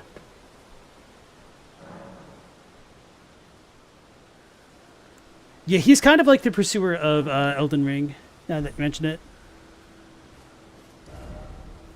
You never even attack homeboy while he's static. Sometimes I get greedy and want to do it anyway.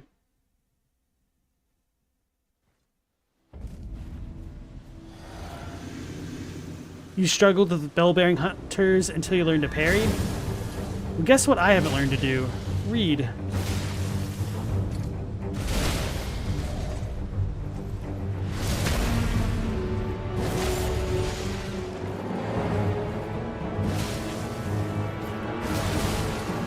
Oh, I was trying to roll. Then I got panic rolled. Okay, so that last one comes out slower. So I'll buff the weapon beforehand, drink some juice, and then I should be able to spawn camp him a bit better. My runes are going to be in there. Well, I can pick those up now before I rest.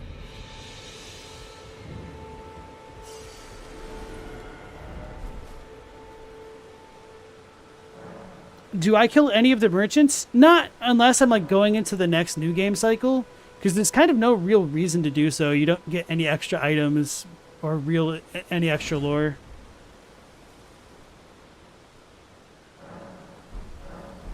Alright, so we'll buff up this first.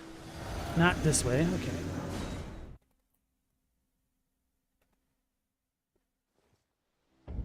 We'll buff up this first. Buff up this second.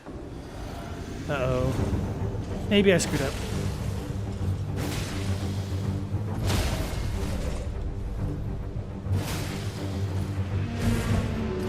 I couldn't roll. It sucks.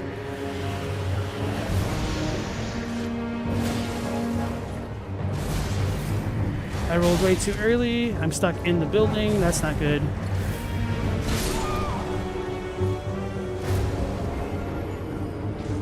So I can abandon a full charged R2 and just go for a base R1 after 2 charged attacks. I understand. Okay.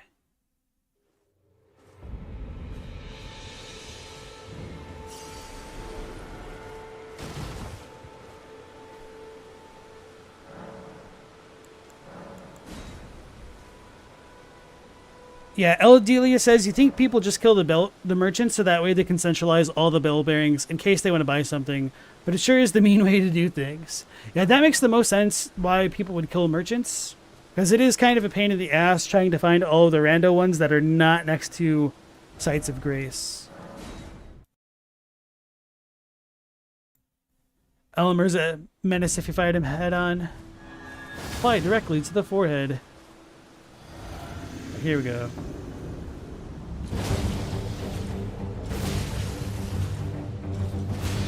Uh-oh.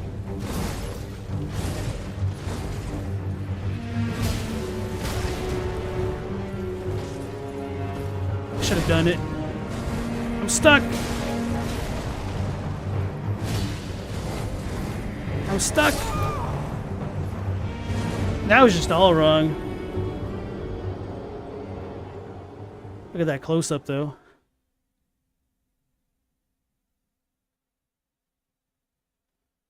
Jonah killed the imprisoned merchant to have easy access to the bird bolts for PvP. I don't even remember the bird bolts. Hey, Lee G, welcome on in. You wish there would be a quest involving killing the merchants?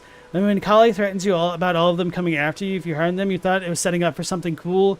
Yeah, I don't know how much you know about the cut content, but the merchants at one point in development were kind of going to be a collective mind, essentially, where all of their personalities were literally being melded together or melted together with the Flame of Frenzied. And it could have been because Creary was blurring them forcefully. I don't know. But Kale's lines there are kind of remaining relics of that cut quest line, essentially, which I really do wish we had in the final build of the game.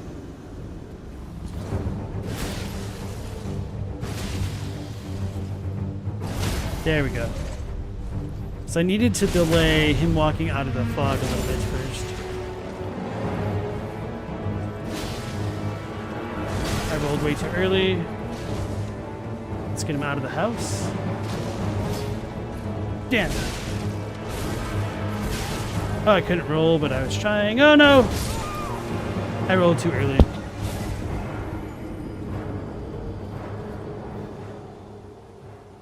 I probably should have rolled forward, but I feel like the way he shield bashes can catch you in the middle of a roll regardless sometimes. Like, I knew Elmer was tough, but I'm kind of disappointed at me just not executing this properly. Especially with me cheesing him now. I was having better luck when I was just fighting him directly, rather than just doing this cheesy strat. That's what I get for not wanting to interact with the game. Jonah said, Kali says they'll hate you all if you kill one, so the first time you killed a bro, it was a gamble? Yeah.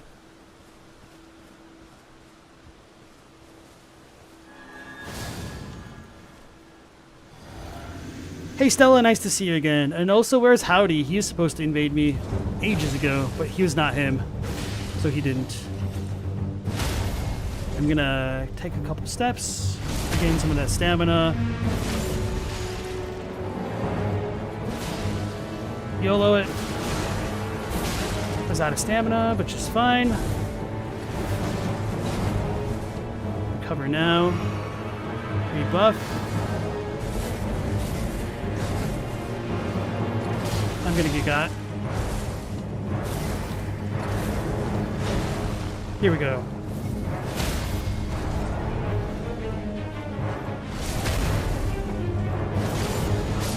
Hey, baby!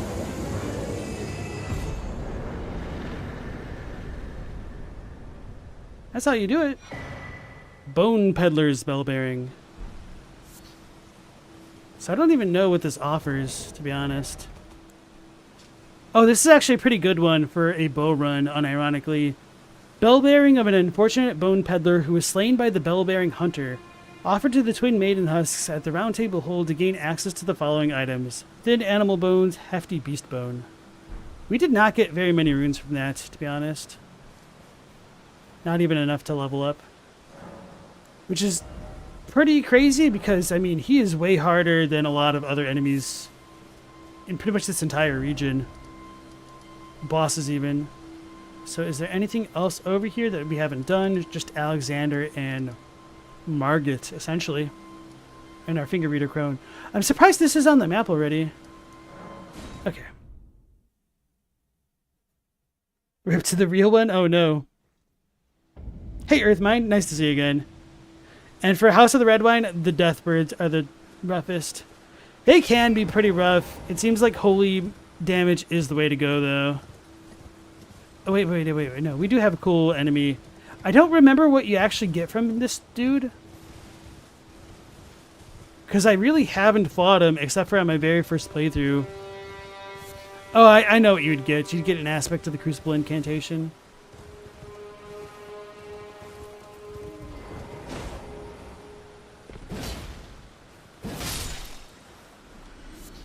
Slumbering egg from the golden-eyed owl. Some golden poop. Okay.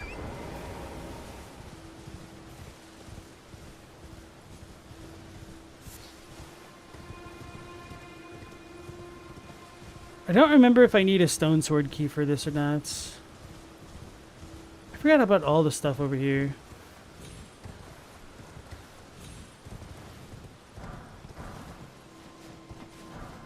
Crossed legs? So that's a gesture? Interesting. Definitely forgot about that. There's a starlight shard over there. May as well pick that up. Probably gonna need to look at my map.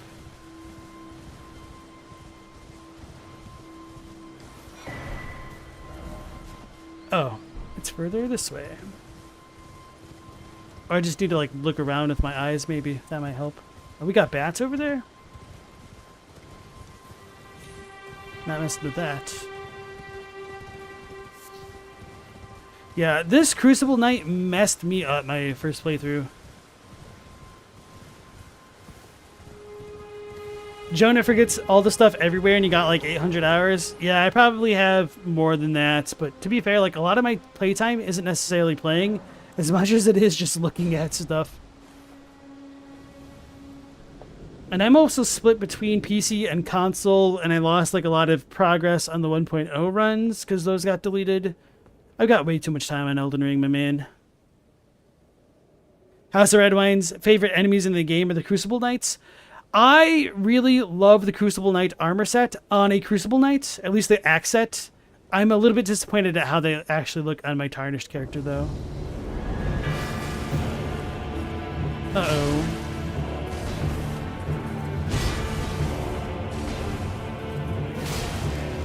I really do like the Crucible Knight fights. Oh, I was not expecting that. But I was beyond frustrated at him actually getting extra moves in his second phase. Because I was not prepared for that. I felt it was cheap.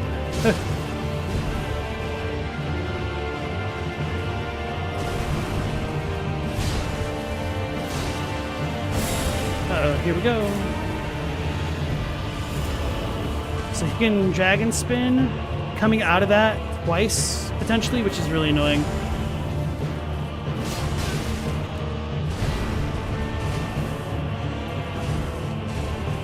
I should probably heal and use my other flask.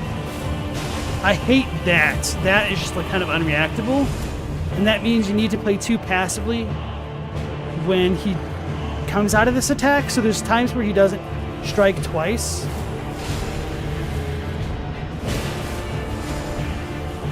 So, yeah, I don't know. That's kind of my biggest complaint about this dude is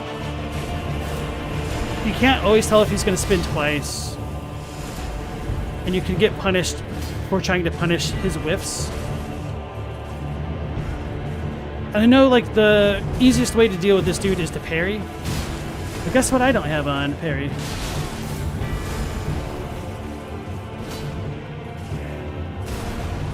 Two, 3, 4.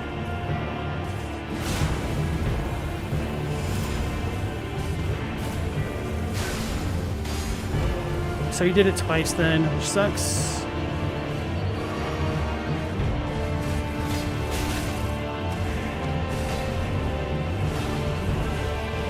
I'm gonna regret that. Oh, I got really lucky there. 1, 2, 3, 4. I rolled.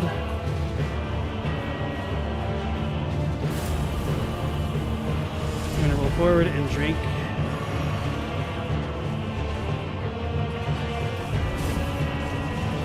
I tried rolling, but I think I tried to run.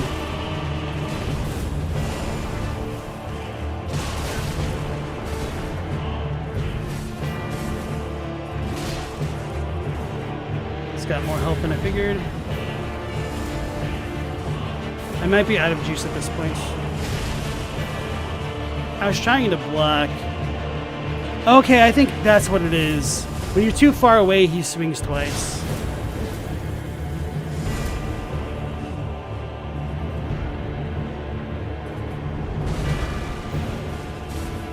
I can't punish that.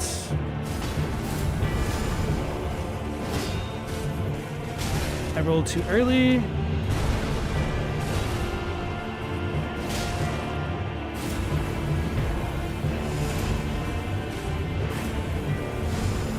No, he can do it twice. That's garbage.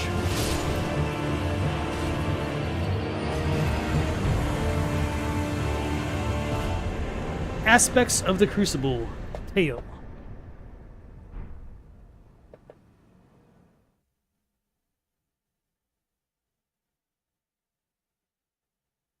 There's a tower over here you can enter you just discovered this month. Can't remember what's in the chest though. Which one do you mean? Like the these ones up here? By the ramparts, whatever you want to call them. Give me your wings, Crucible Knight. Well, we did see that in the first DLC trailer. Parrying is for babies and weaklings, okay. Yeah, tail's super good for breaking posture. Let's go ahead and check that out. Aspects of the Crucible tale. What does it need? Just 27 faith. That's a lot of faith.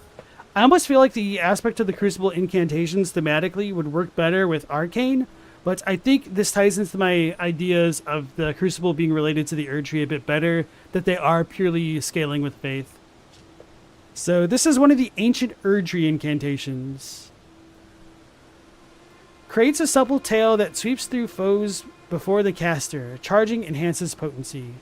This is a manifestation of the Erdtree's primal vital energies, an aspect of the primordial crucible where all life was once blended together. So let me double check the Crucible aspect incantation stuff.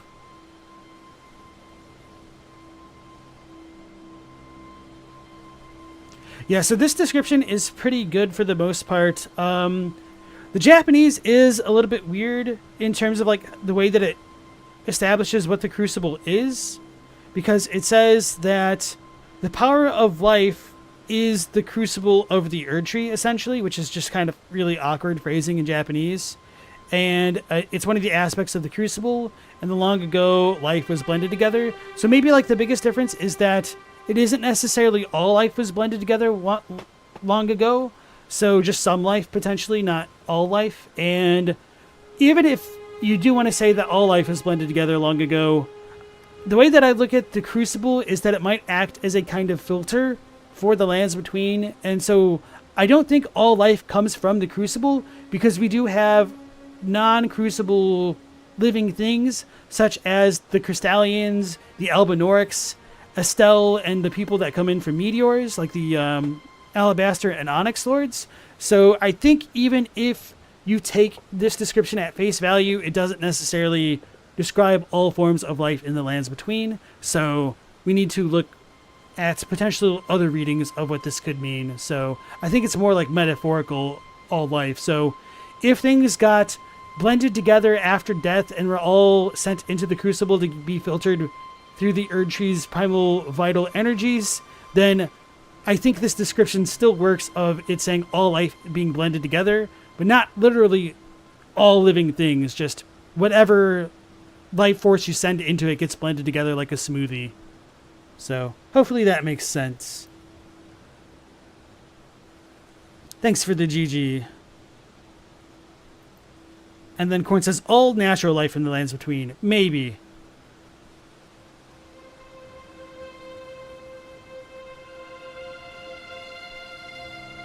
Clay the Maker 55, welcome into the stream. How's it going, my man? And so yeah, as I've been saying on my last video and for a very long time in all of my streams, that I do believe that the ancient Erdtree is the Crucible, and it is more specifically Godfrey's Erdtree. And if there is a kind of great tree which predates all of the Erdtree stuff going on, that's perfectly fine. But as far as the Japanese is concerned, there hasn't been anything directly identifiable to be such a thing in the past.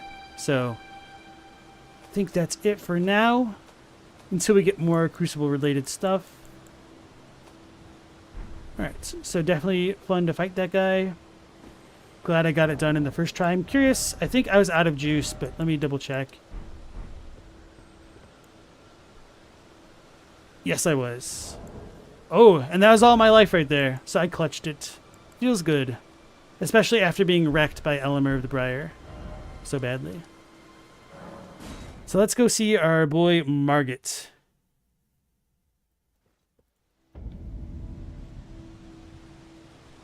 Oh yeah, then 2Hit was saying that the wings are used without a talisman, so it seems to be more of an Ash of War. And unless the shield thing has a no skill on it, that would imply that the wing, Crucible Wing Ash of War would belong to the shield, or potentially the Twin Blade thing. So I'm not going to worry about all the grunts here, because, I mean, they don't really give me anything. I guess I should have rested and leveled up at that last Site of Grace.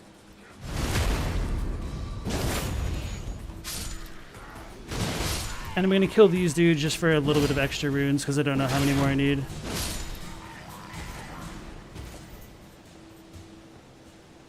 Okay.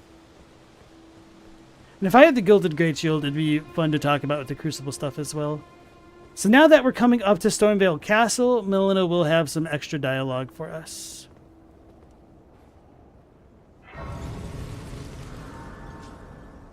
Jonah thinks the age of the Crucible was like a Cambrian explosion type of deal, where life was trying out all sorts of new stuff.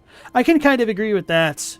I just obviously put the timing of the Crucible later in the timeline than many do. What am I doing? Wait, why hasn't Melina appeared? Is it because I already visited the Round Table Hold? Or maybe I need to get hit by Marget. Maybe I need to go into the Marget arena.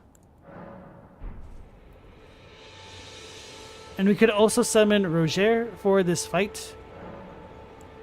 I'm not going to do that yet.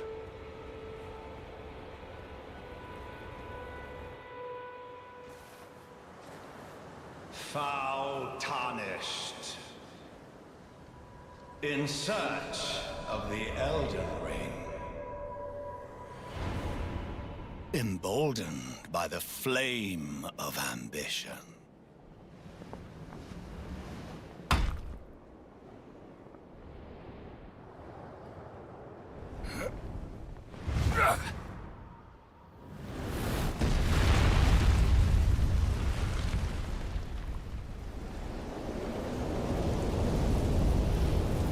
Someone must extinguish thy flame. Let it be Marget the Fell. That old man getting up from his chair noise? Yeah. So I'm going to exit out so that way I could rest at the site of grace and talk to Melina, if she does allow us to do that. And being online sucks. It takes a lot longer to load up the game. I need to check if I have like tutorials off because I'm a little bit confused why there's no text here.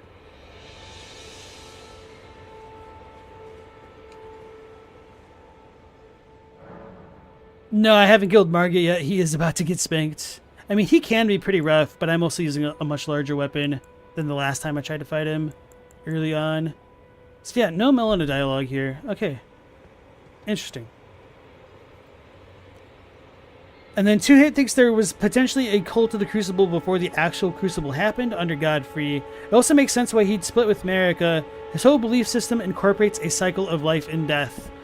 I would almost say the other way, that Marika probably split with him, but yeah, I agree.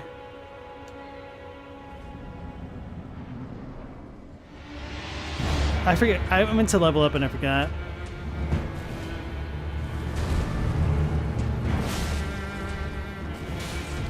He's got kind of a long recovery on that, huh?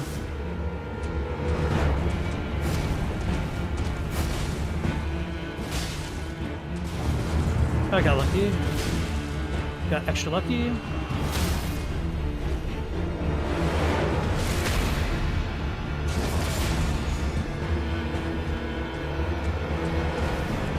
Cool thing to turn on my lantern. Well, thou art of passing skill. Warrior blood must truly run in thy veins. Tarnished.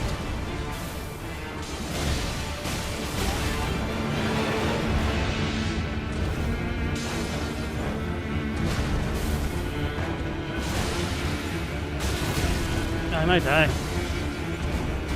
Put these foolish ambitions to rest. Was I supposed to roll inside? Maybe. I don't think I could have realistically escaped that unless I just perfectly iframed it, which might be possible. I just don't know the timing of that specifically. Maybe I should have just panic healed and tried to tank the extra damage. Whoops. All tarnished die, not every tarnished really lives. Oh no. Oh no. I didn't have the lock on. I was too late on that because it's so delayed. Oops. I don't remember if I've really fallen off against him before. I think I've been like thrown off essentially, but I don't really remember rolling off. I'm probably sure it's happened, but it's kind of embarrassing. Whoopsie doodle, yeah.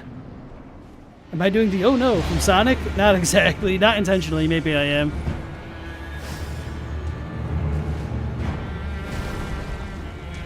So I think I could get 2 charged attacks off that one.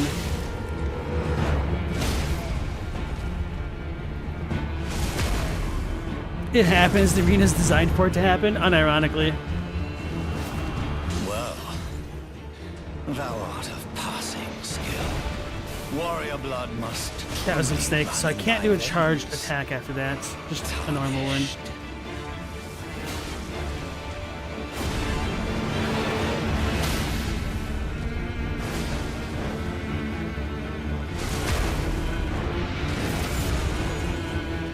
Oh, he's alive. Oh, he's alive.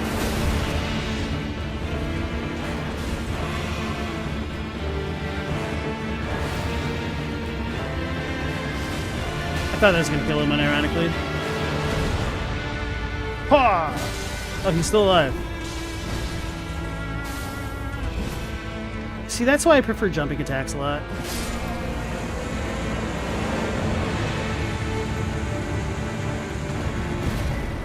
Talisman pouch. Brilliant stuff. I shall remember thee, tarnished, smouldering with thy meager flame. Cower in fear of the night. I am Batman. Shall brook thee no quarter. I don't know if anybody else just immediately goes to that in their minds, that when Marget says cower in fear of the night, just the Batman animated series intro pops up there. Thanks for the GG. And Renus Iris, welcome back. Iris, welcome back to the stream. Or is it Renus Iris? First time you kept trying to make him fall. Understandable, yeah. And Buster Studs, nice to see you again. You'd love a counter of how many times you fall onto your death in this game? It'd be too many. Rather than a number, you just get TOO. Rip to a real fake one? Okay. I am vengeance. I am the knight. Still no Melina. That's so strange. So I think going to the round table hold must disable some of that dialogue where she talks about the guidance of grace more explicitly there. So let's go ahead and level up. Well, we've got a decent amount of runes there.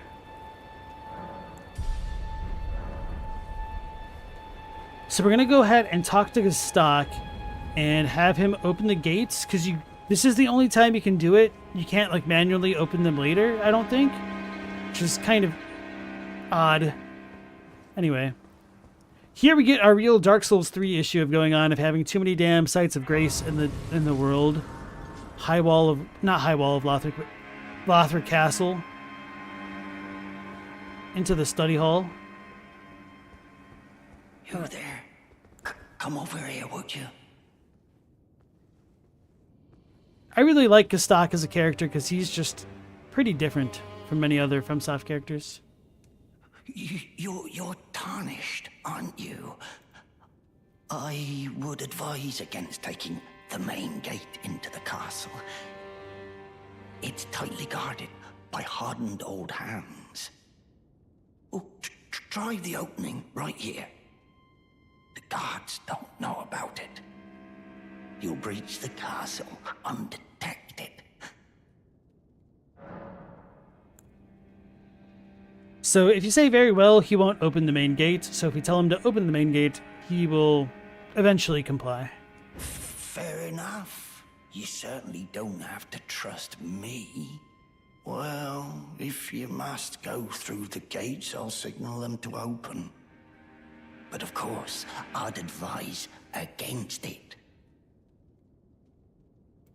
So I really like this kind of side quest option to be able to infiltrate Stormveil Castle in multiple ways. Even though they kind of don't ultimately matter, at the end of the day you'll end up killing Godric. I just like having multiple avenues of approach. So with Gestak telling us of the secret way, he might have ulterior motives, because as you go throughout Stormveil, whenever you die, Gestak will loot, I think, 10% of the runes on your corpse and keep it for himself.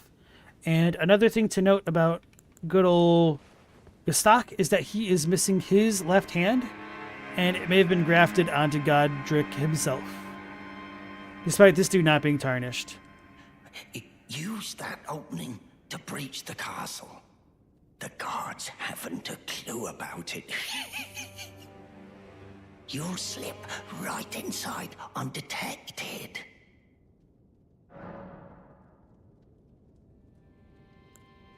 Of course, I understand. When you approach the gates, I'll signal them to open. It's only your neck on the line after all. Alright, so once I open the gate, I'm going to go through the sideway and show off some of Gestok's cool spawning locations. The gates! Open the gates! I like the delivery of that line for some reason. Elden Ring. So that's the classic bait. Elden Ring Tier 2. So let's go ahead and rest up, and then we'll just sprint through to get to our site of grace. And then eventually we'll kill those things and come back around the other way.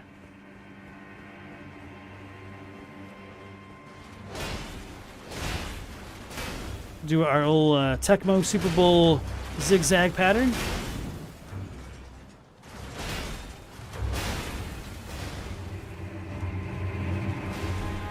Golden Rune Tier 5. We get the Exile Knight pissed off at us. And the Exile Knights have these thorns on them. Oh man, 2 hits. It really does make a difference going through Heaping Peninsula first. This is only a +3 weapon, and I haven't really been updating my my offensive stats. So this is where we get the Commoner's Simple Garb from, which is a unique item. It doesn't say too much. Let's just do it this way. Garb with a modest cloth cape attached, standard wear for commoners of the lands between. The board hung from the neck depicts a sprawling tree, its roots and branches forming 2 holes. This is a self-imposed shackle, a voluntary display of allegiance to the Erdtree that increases faith. So, yeah, pretty straightforward stuff there. But it does kind of set up like what the hell that is. Even though we don't see characters actually have the shackles going around their wrists. So, more symbolic than anything else. And then Nightmare was asking if I have any thoughts on Gestok potentially being Godric's son. I think that was more of a possibility earlier on in development, and they changed it for whatever reason, because I feel like Gestok might have had more personalized dialogue if Godric was still supposed to be his father. The gates are open. Do as you like. It's only your neck on the line after all. Oh, so there's a push bar in that room? I like looked at it before, but maybe I didn't see the dialogue pop up. The gates are open. Do as you like. It's only your neck on the line after all. Yeah, View Limit says there are cut lines about him realizing he's Godric's son and then grafting himself a new arm, presumably. Oh, so he was supposed to graft himself a new arm? I don't think I knew or remembered that. The summoning pool is now functional. So now that we went that way... Oh yeah, there's some items over here. I don't think they're that important. Though I might just not be remembering.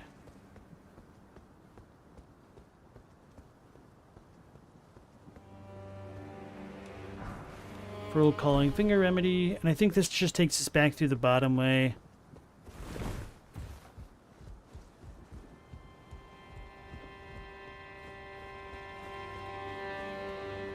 And Fire Grease. Fire Grease is nice, but not really all that important.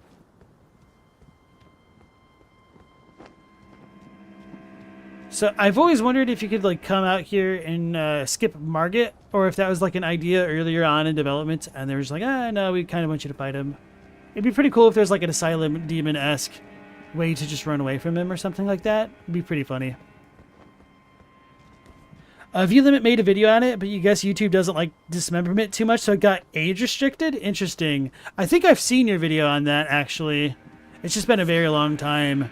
Probably saw it when the game was still pretty new, I think. Because if I remember correctly, that one probably came out around the same time my Gestok Stalker of Stormveil video came out. Is this the only way out? Do I need to go back the other way? Okay. So... Oh, I need to go this way. That's what it is.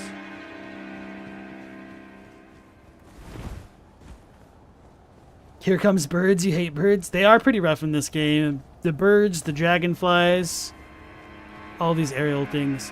Oh yeah, so I guess I should also point out, for whatever reason, throughout Elden Ring, most of like the nondescript weapons tend to be Banished Knight equipment, or just like random claymores and spears. So this is like a Banished Knight halberd sticking out of the ground, and all that. When we look at Castle Stormveil, we've got the golden brown banners of Sarash, which Godfrey rocks. Not Godfrey, Godric rocks. It's really easy for me to screw up Godric's name, but I always remember the difference between Godwyn, but I just don't say Godric enough because he's not that important. I mean, he is, but he got done dirty. Because, like, his design is super cool. So just kind of sucks that he's a pretty early boss.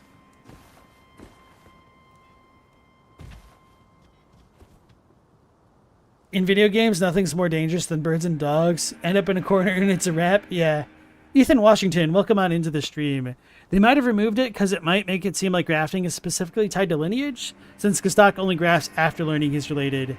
And maybe they decided not to tie themselves down with that lore. Maybe.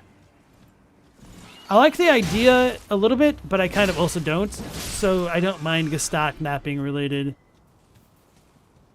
Because I feel like if he was meant to be related, it would just kind of bring up a lot more questions about the relation of the demigods to commoners and things of that nature.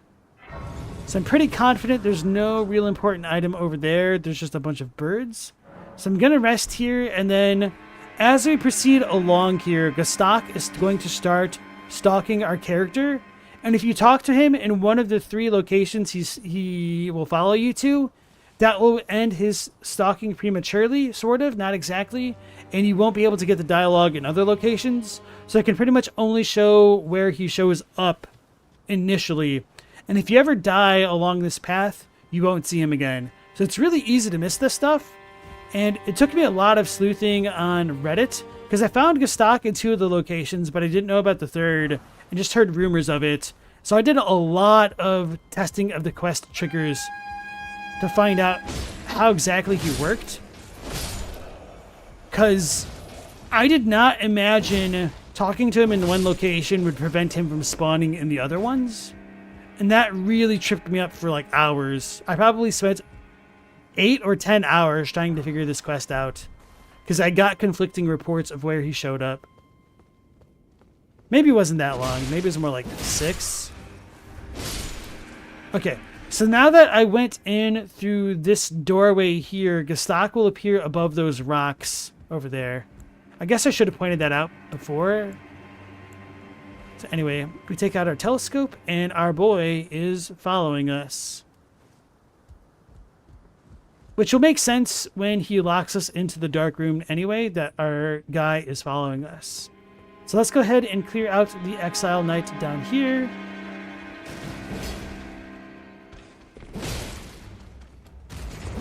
The nice thing about the Greatsword is you can just kind of bully a lot of small enemies like this. He's kind of a bigger, medium-sized enemy, but you know what I mean.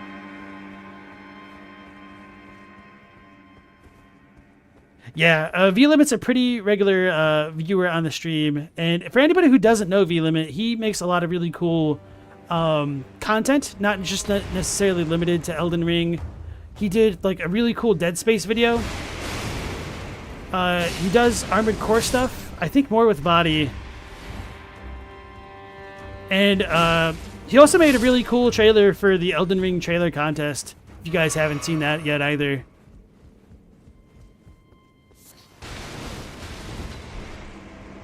He's also made some cool videos on the Eclipse in Elden Ring. And apparently one on the grafting of Gestak.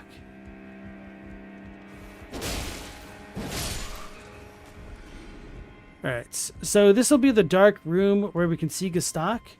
But I believe before we go do that, oh no, we do need to get locked in the dark room and then open this door to see where he spawns in next. So, just to show where Gestak will spawn in and that he's not there yet, if we look down here, there's nothing. He'll spawn like over here by this light source. So once we go into the dark room, actually, let's do this.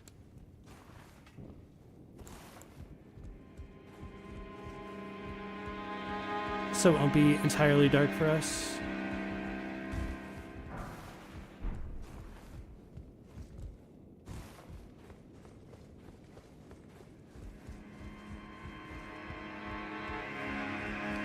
Yeah, and this is just like some really small attention to detail that most people aren't going to see. So I just love stuff like this in FromSoft games. They cooked with it? Yeah. You scared to ask what the V and V limit stands for? It's a secret. Vcrit.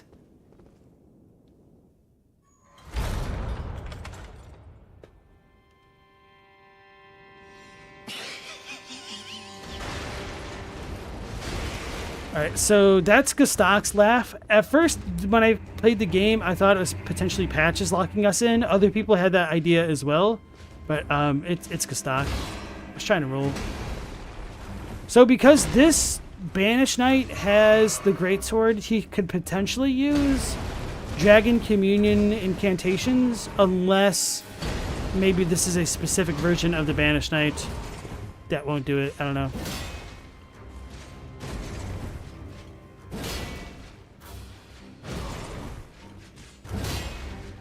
He's got pretty good poise with the shield, huh? There we go.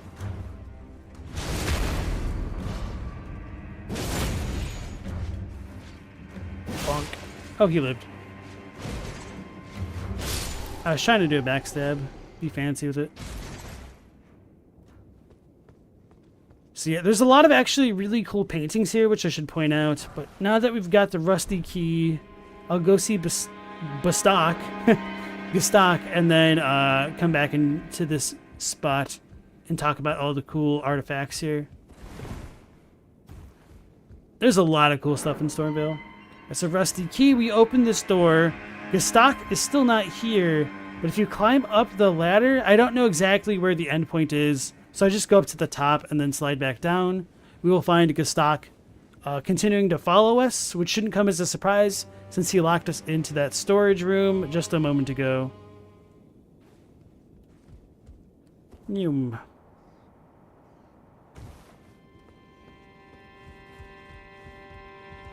Zoink, Scoob. There is our boy. Just chilling there. Like a creep. Menacingly.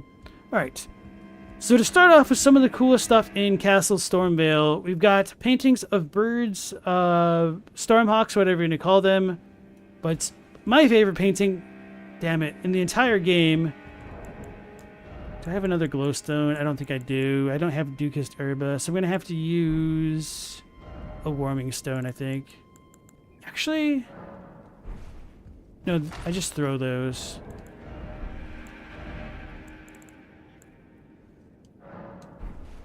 We'll do it this way. Did that seriously go through the floor? Maybe there's a painting down here. There is not. Okay, let me think of how to do this. I think the dark room can work. Probably has more solid flooring. Bruh, I can't believe that.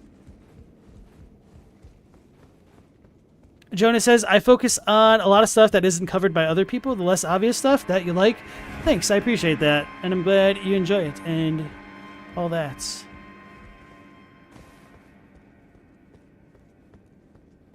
I thought there were paintings in this room. Maybe the Banished Knight broke them. Maybe it's just the furniture. Oh, I forgot about this chest.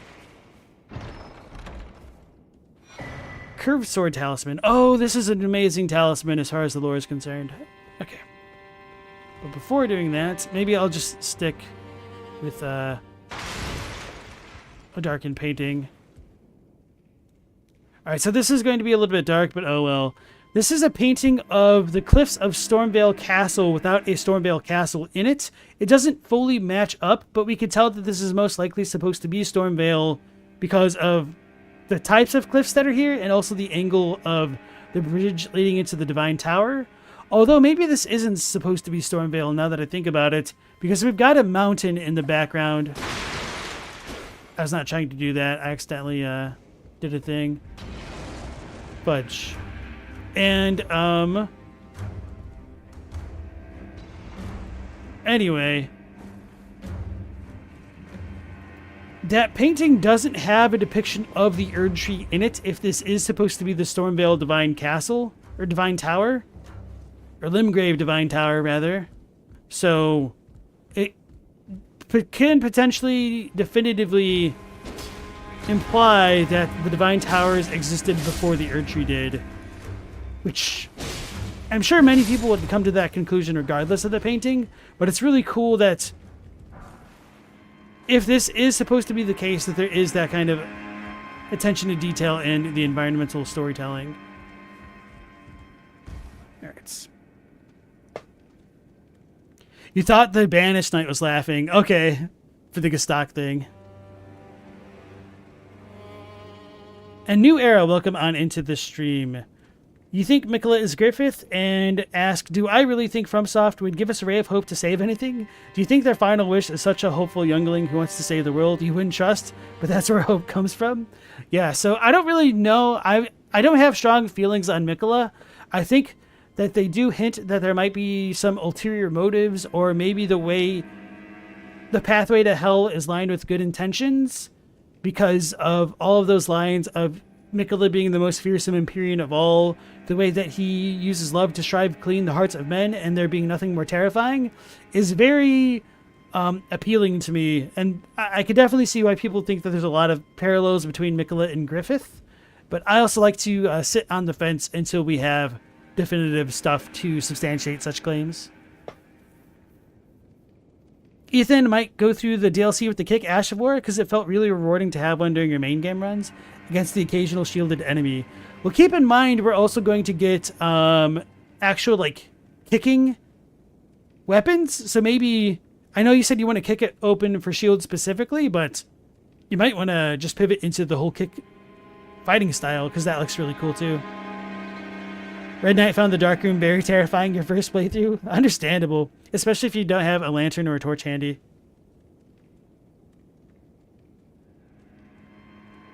Appreciate that, Jay Dixon. That it's been a lovely archaeologist-like casual walkthrough refresher before the DLC. Jonah never liked his stock, now you know why. He followed you around and tried to play you. He's a dirty wretch? Yeah. And then Ethan said, oh yeah, y'all know Stormveil didn't always have the gold decorations across the outside. Yeah, I was going to talk about the gilded parapets and whatnot once we got up to the top of the ramparts. Yeah, I don't know if it was Godric who put them up specifically. I could see it being God-free, but I have wondered whether or not Stormveil was originally the domain of Sarash. FromSoft has been dark, but not really full-blown grimdark. I guess if you want to take that parallel with, what's-his-face, Griffith, I could see what you would say with, like, it being grimdark. Yeah, because Berserk is dark as hell. In all the right ways. So let's check out this item. Brick hammer, that's a good one. So once I get to the top of this place and get to the site of grace, I'll check out some of those items we've picked up so far. Alright, so before continuing on entirely, I do want to point out some of my favorite banners in the game. So this gold and green one of Sarash is kind of on the back of Godric when we first see him. It kind of like drapes around him. And we don't really get this anywhere else in the game. So I really like this one. And because of the design on this being more or less identical, I mean, not like literally identical, but just the design pattern being the same as what's going on in this banner over here and this one over here, which depicts this kind of goofy looking lion bird phoenix type thing with Banished Knight adornments at the top. I have wondered whether or not the Banished Knights themselves who use this stuff in the veteran sets rallying standard if they had originally served Sarash. But now with the DLC talking about a new land that could potentially have worked for the banished knights who have been banished from, I'm a little bit curious about those connections and everything relating to like the lion dancers. So maybe this wasn't Sarash, or maybe it is. Maybe it's like a lion dancer connection. I don't really believe the lion dancer connection specifically. I'm just offering food for thought. And 2Hit says the brick hammer is underrated. Is it? Maybe only because of the giant crusher being a thing. Sweet, we get a weathered straight sword. I think I also got the marred leather shield, now that I think about it. I need to double check.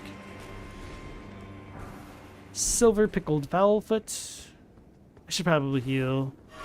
It's been a while since I've done that. Alright. So before coming back through the rest of this section, I'm going to chicken out a little bit and just unlock the Sight of Grace.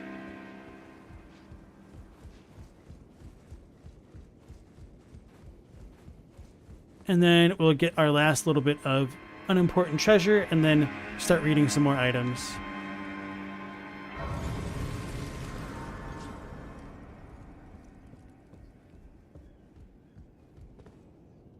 Hey Clown Scum, nice to see you. Even if it's late, I appreciate you dropping in, as always. So I'll leave that item alone for now. Yeah, and then I was going to make a joke about Radagon's brick hammer, but Corn has already beaten me to the punch, and that'll make a bit more sense when we actually read the thing. I didn't realize the greatsword could perma stagger banished knights either.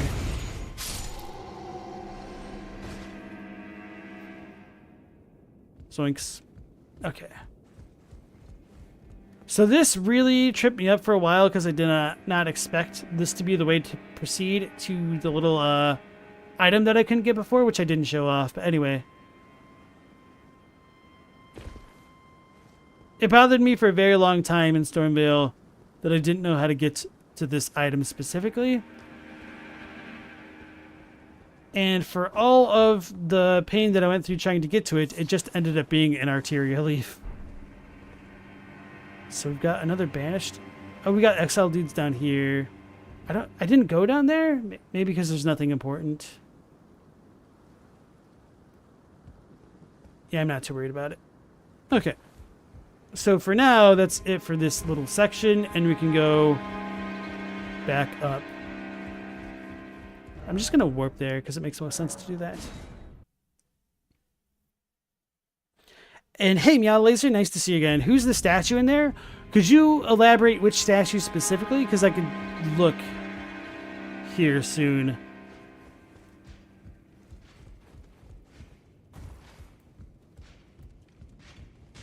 I'm just going to kill this dude and hopefully get a bit of Banished Knight equipment. I'm kind of skeptical it'll happen, but I hope it will nonetheless.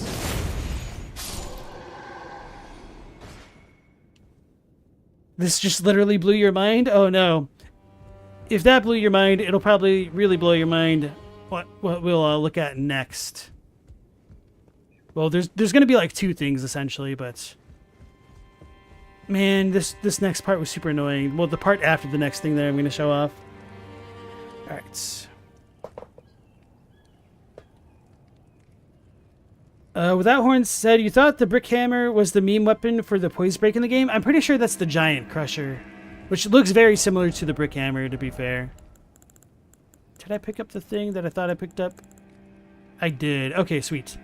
The marred leather shield is a leather shield of Stormveil soldiers. Much like the castle, it is marred by mottling and thorns. Some say it is the curse of grafting which causes such affliction, while others talk of its root being something altogether more sinister hidden deep within the castle. So this kind of stuff relating to thorns and the exile soldiers seem to be a bigger thing relating to curses of the Tarnished in 1.0, but they obviously stepped back from that stuff, and now all of this thorn stuff is kind of inconclusive. Ratatasker has a good idea that these depictions of thorns could be related to the guilty, but maybe not necessarily all of the stuff like the shield of the guilty. I didn't mean to do that. Actually, that reminds me. I do have my assassin step on. Oh well. Let's do this.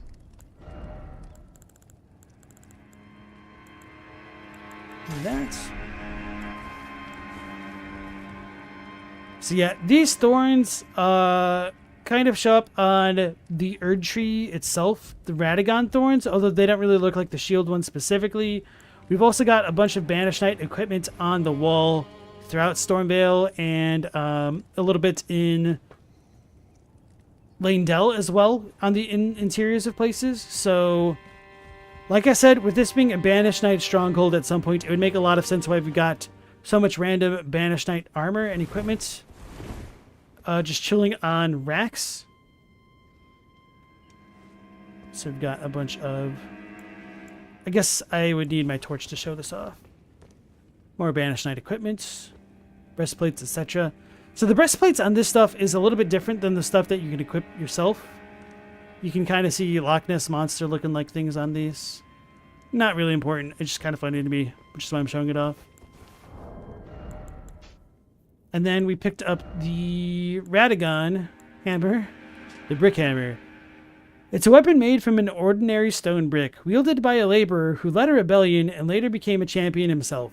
Even among other bludgeons of its size, this weapon is especially weighty. The strength of a giant is required to wield it. Now, because this talks about champions and potentially being as strong as a giant, many people think that this could be an oblique reference to Radagon because he hated his red hair, which fire giants have, and was a champion in the Liurnian Wars. I am afraid this might be a little bit too reductive, and we'd probably have like another Filianor situation going on, but that's just kind of how I look at it, and I'm certain other people feel differently about this being Radagon's hammer specifically. And of course, this theory works a lot better if you think Radagon was his own individual from America at some point in the history of the Lands Between.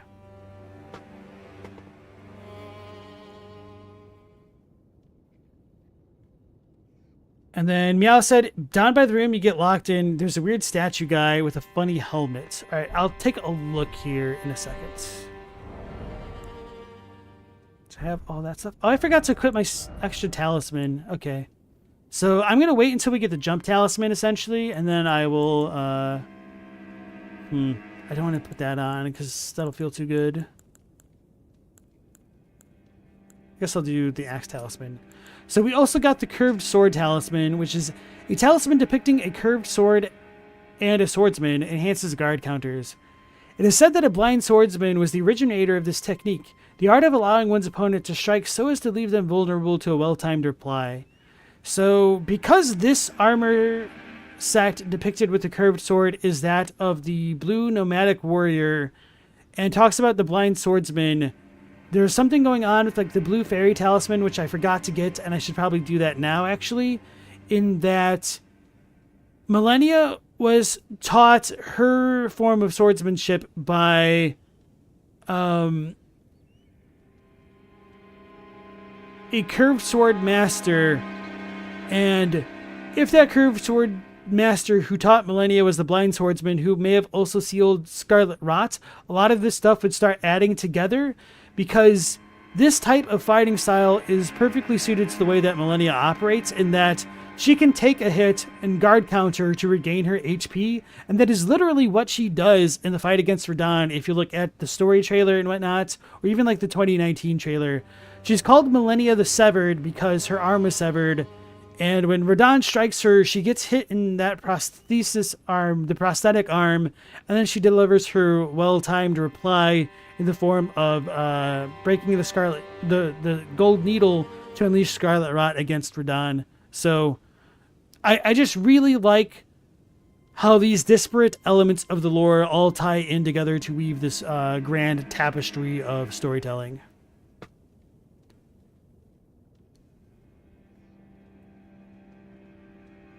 Did I ever get the Shield of the Guilty anyway? No, I just like looked briefly, but I was at the end of the stream and I was like, oh, okay, I'm done. 2-hit still needs to try guard counters with double curved swords to see if there's something to that, or they really just fudge the lore to make something fit. I feel like it might work if you have Malenia's Great Rune, but I feel like by the time you can actually make use of Millennia's Great Rune, things probably hit way too hard for it to really matter. And then view limit says it depicts the Vagabond, the starting class with the notably blue armor. Not this one. This is... Wait. No, the Vagabond is like the knight looking like dude. This is the blue swordsman, the nomad, I think. What are they called? What are the starting classes called?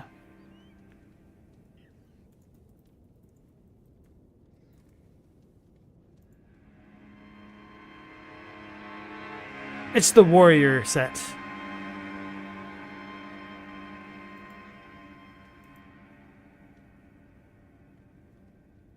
You got the names backwards. It's all good. It happens. Oh no. Meow Laser says there are a bunch of old movies about a blind swordsman. Don't they inform any lore though? I don't necessarily think so. So in Japan, there's a hugely famous series of samurai films called, well, the main character is called like Zatoichi, and he's a blind swordsman, and his sword is kind of concealed in a cane, so he has a cane sword, and it's a little bit straighter than a normal katana, so I don't really think it's entirely applicable here, but just the trope of a blind swordsman is a very, very, very common one. And I'm sure like there's so many anime that have blind swordsmen as well, which kind of play up on the idea. V-Limit is a fraud. Yeah. Chadwick's got it, Zatoichi.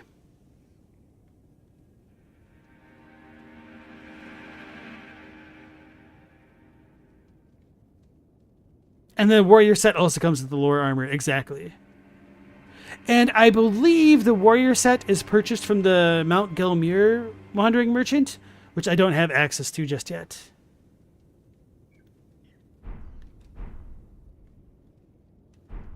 What's my opinion on Only Waifu? I don't know who that is. So, no opinion. Sorry. Alright, so Meow Laser is asking us to go check out a statue down below. Hell yeah, man. Knock that dude off the stairs. Uh-oh. Uh-oh. He's getting hit. So let's go this way. This will be a little bit faster. If I don't fall to my death. I should have probably tried to level up, huh? Uh-oh. New era got by the Nightbots. Yeah, Nightbot doesn't like links. Sorry, folks. It's basically a Ronnie channel ship posting about PvP. Okay. Yeah, I'm not into PvP, so that stuff, I tend to miss a lot of that. So you said it was in the dark room? You're probably just trying to get me got by the Banished Knight again, huh? I see what game you're playing at. I'm just gonna do this. Oh, so this thing pops up on all of the like Leyndell iconography. This thing shows up on like the Lift of Dectus, on a lot of like the ramps around Leyndell. So I just think of it as a kind of generic Erdtree soldier because of the goofy looking arc on the top of his head. And speaking of all like the goofy stuff in this location, we've got depictions of the Erdtree, which shows like a bunch of bodies. Really? Coming out of it.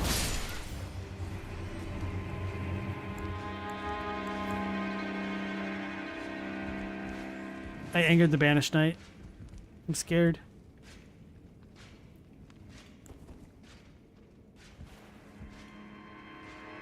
So yeah, we got the bodies sticking out of this. And this is based off of something in real life, but I can't remember what it is. Anyway, remember how I told you guys Gustak is following us? Now that I've rested at a site of grace, he's still here? Maybe it's if I die, he disappears. Or maybe they just updated the quest. That's very possible, because the first time I checked all this stuff out was on a much earlier version of the game. You fall to your death so often trying to drop off that ledge. Not surprising. It's pretty rough sometimes. Did I activate this? I still really don't understand how summoning pools work. Alright, so now we're going to go talk to Roger, and then I'm going to show off where Gestalk spawns. So when we look up here, we've got the kind of church rooftop. That's where Gestalk will be once we circle around this entire area here. So I'm going to wait for the Banished Knight and the Exile Knight to kind of walk back, and then I'll try to sneak up and gank them. Speaking of which...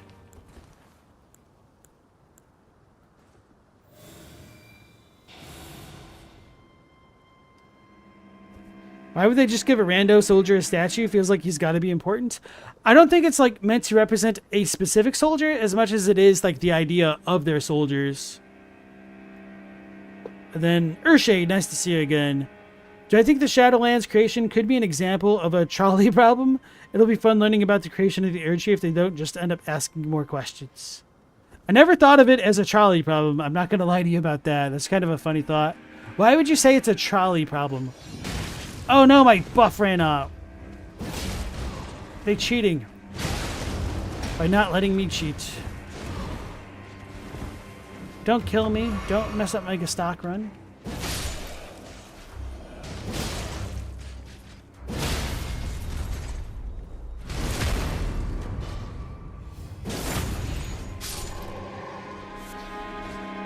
Dropped a mushroom. Okay. We'll check out this room later. We'll like do all the Godslayer stuff as well. Alright, so now we finally get into the Chapel of Stormveil Castle, and notably compared to the rest of the gilded features of Stormveil Castle, the chapel has like a blue roof tile, and it doesn't have the same gilding. It's got different statues than the other parts of Stormveil. It also has like the quatrefoils. So this might be an older style of building or something that wasn't updated with renovations, maybe because it was too venerated. And it is curious as to whether or not these statues on the walls were intentionally defaced or if it's just natural byproduct of weathering.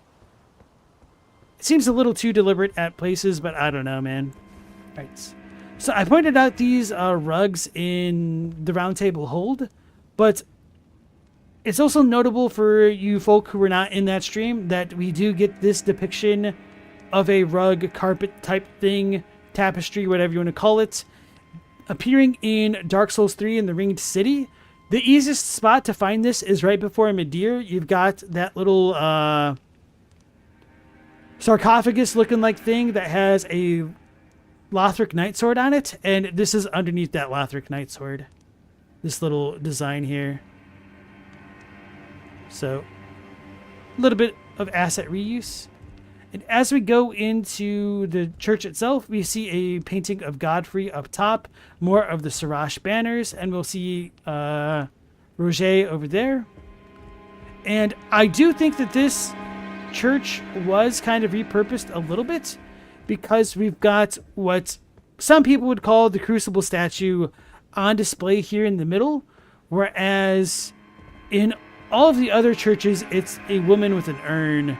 So this could have been added after the fact. And we tend to call this the Crucible statue because it looks like it's coming out of a tree, which is kind of like a crucible, fighting all the forms of life, being pruned back potentially. So this person is also burned, which is not very obvious based on the statues alone. But Zoli has a video where these models were much, much, much larger, like larger than the giant skulls in Caelid, and they were on fire. So that's how I know that these were supposed to be burned specifically.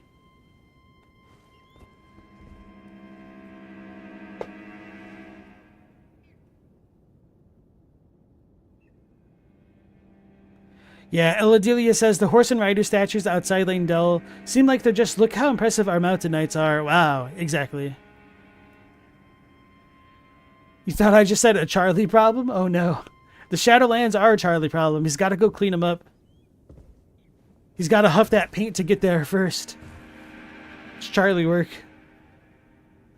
Two Hit says the renovations were really slapdash. Just slapped on gold around existing architecture. It's like with cheap car mods and people glue on fins or things to change the body shape. Yeah, definitely true gilding right there.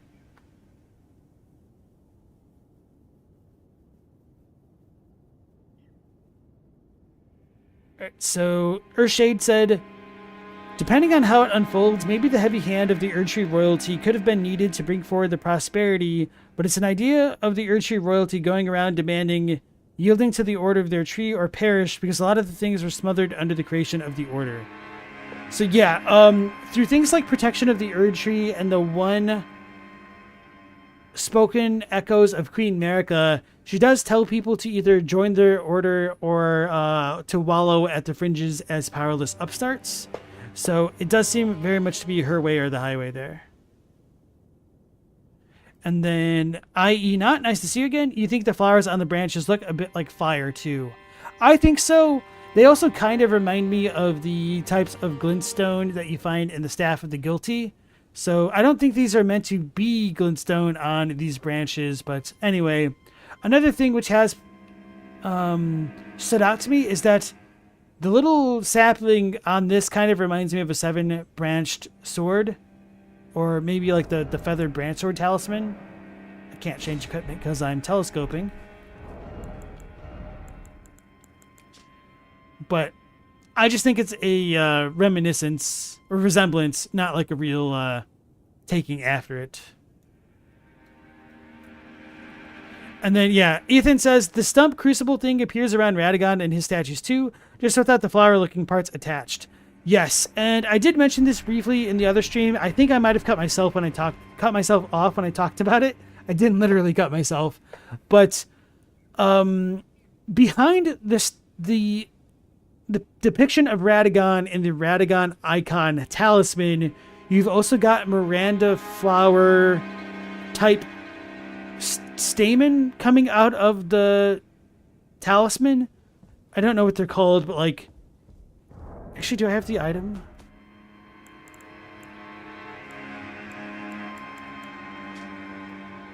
No, I need a Miranda powder.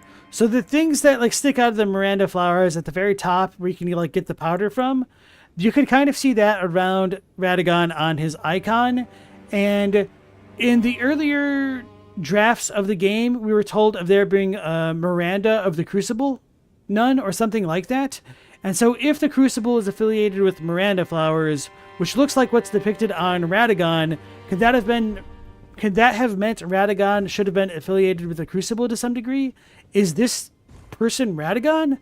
Unironically, maybe, but it's kind of all stacking a house of cards together and hoping the foundation works, because it's really shaky. Like, as soon as you remove one card, everything is liable to fall on its face.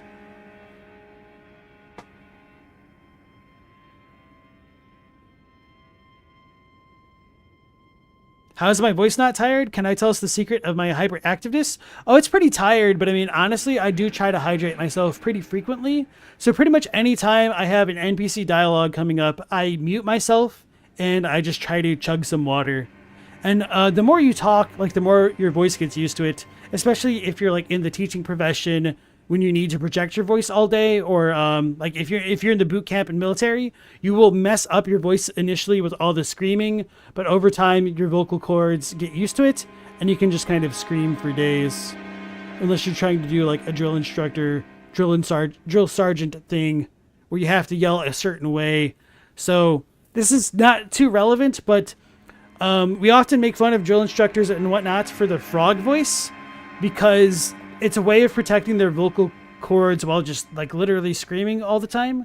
So this might not be the best idea with my sleeping dogs, but let me move my mic away from my face and give like a little bit of an example. Actually, I will hydrate while talking to Roger and then give you... No, I won't, because the flow will be all wrong. All right, so I'm going to mute myself, hydrate, and give you an example of like a DI frog voice at a very, very, very reduced volume for these doggies. Be right back.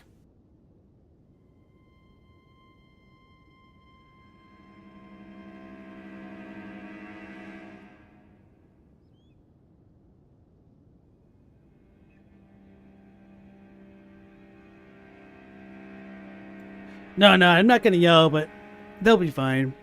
All right. Especially since I've been talking all night, it's really easier.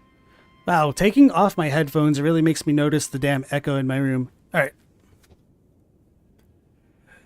So frog voice is kind of like this, where you just kind of talk through your vocal cords. I don't know how else to talk about it like that. So this is kind of how DIs talk, and you can really raise the volume really freaking high. And yeah, it's just kind of, a lot of DIs make fun of other DIs for that because they're not actually screaming using their voice because they're just trying to protect their vocal cords, because they literally scream all day at recruits and whatnot. So hopefully that makes sense. What kind of dogs are you talking? I have a pit bull who's a very old lady, and I have a half greyhound, half border collie, feisty little guy. He definitely keeps me on my toes. Alright, so enough goofing around with the voices. And let's talk to Roger. Can't get the good angle.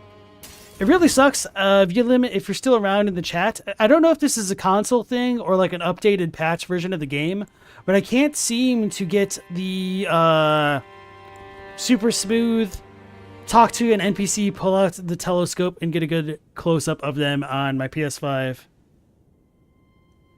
Ah, nice. Oh my god. The pleasure's mine. Roger is the name. A sorcerer, as you might have guessed. I'm looking for a little something here in the castle. When I'm not hot-footing it from the troops, that is. But enough about me. What are you doing here in Stormveil Castle?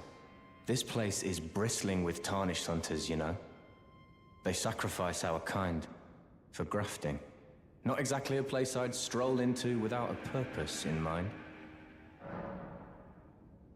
So, this is one of those dialogues where it doesn't really matter what you say, but they just kind of roll with it, and this doesn't really affect the relationship in any way, but you will get unique dialogue depending on what you say. So if you don't tell Roger what you're up to, he's like, oh, well, whatever. But he'll kind of like suss it out regardless, because like, why else would we be here?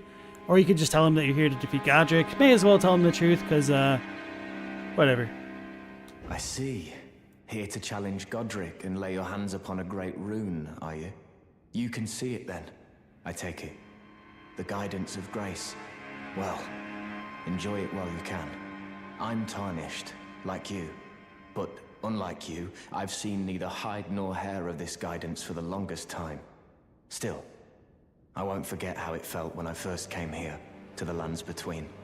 I'm privy to a few magical battle arts. Would you care to learn one?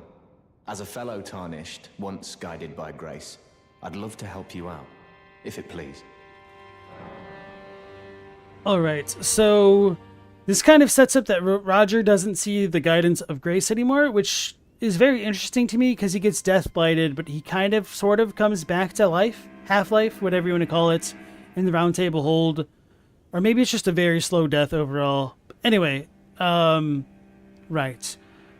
He hasn't delivered us the super cool lines about Rhea Lucaria yet, so once we learn more about the skills, he will give us the lines that we want. So Ash of War, Glintstone Pebble, this is actually really strong for PvP. I think they nerfed it actually, I don't remember. Ash of War, Carian Greatsword, another really cool Ash of War, and Spinning Weapon. So, Glintstone Pebble is a skill that employs the Glintstone sorcery of the same name. Follow up with a strong attack to chain the skill into a lunging thrust, performed while the armament is still imbued with glintstone. And then Carian Greatsword. Carian Royal Prestige embodied in a skill. Transform a blade into a magical greatsword and swing it down. Can be charged to increase its power. And Spinning Weapon. Defensive skill employed by Carian princesses. Oh, is this where the legitimate thing is? Let me look. Spinning Weapon.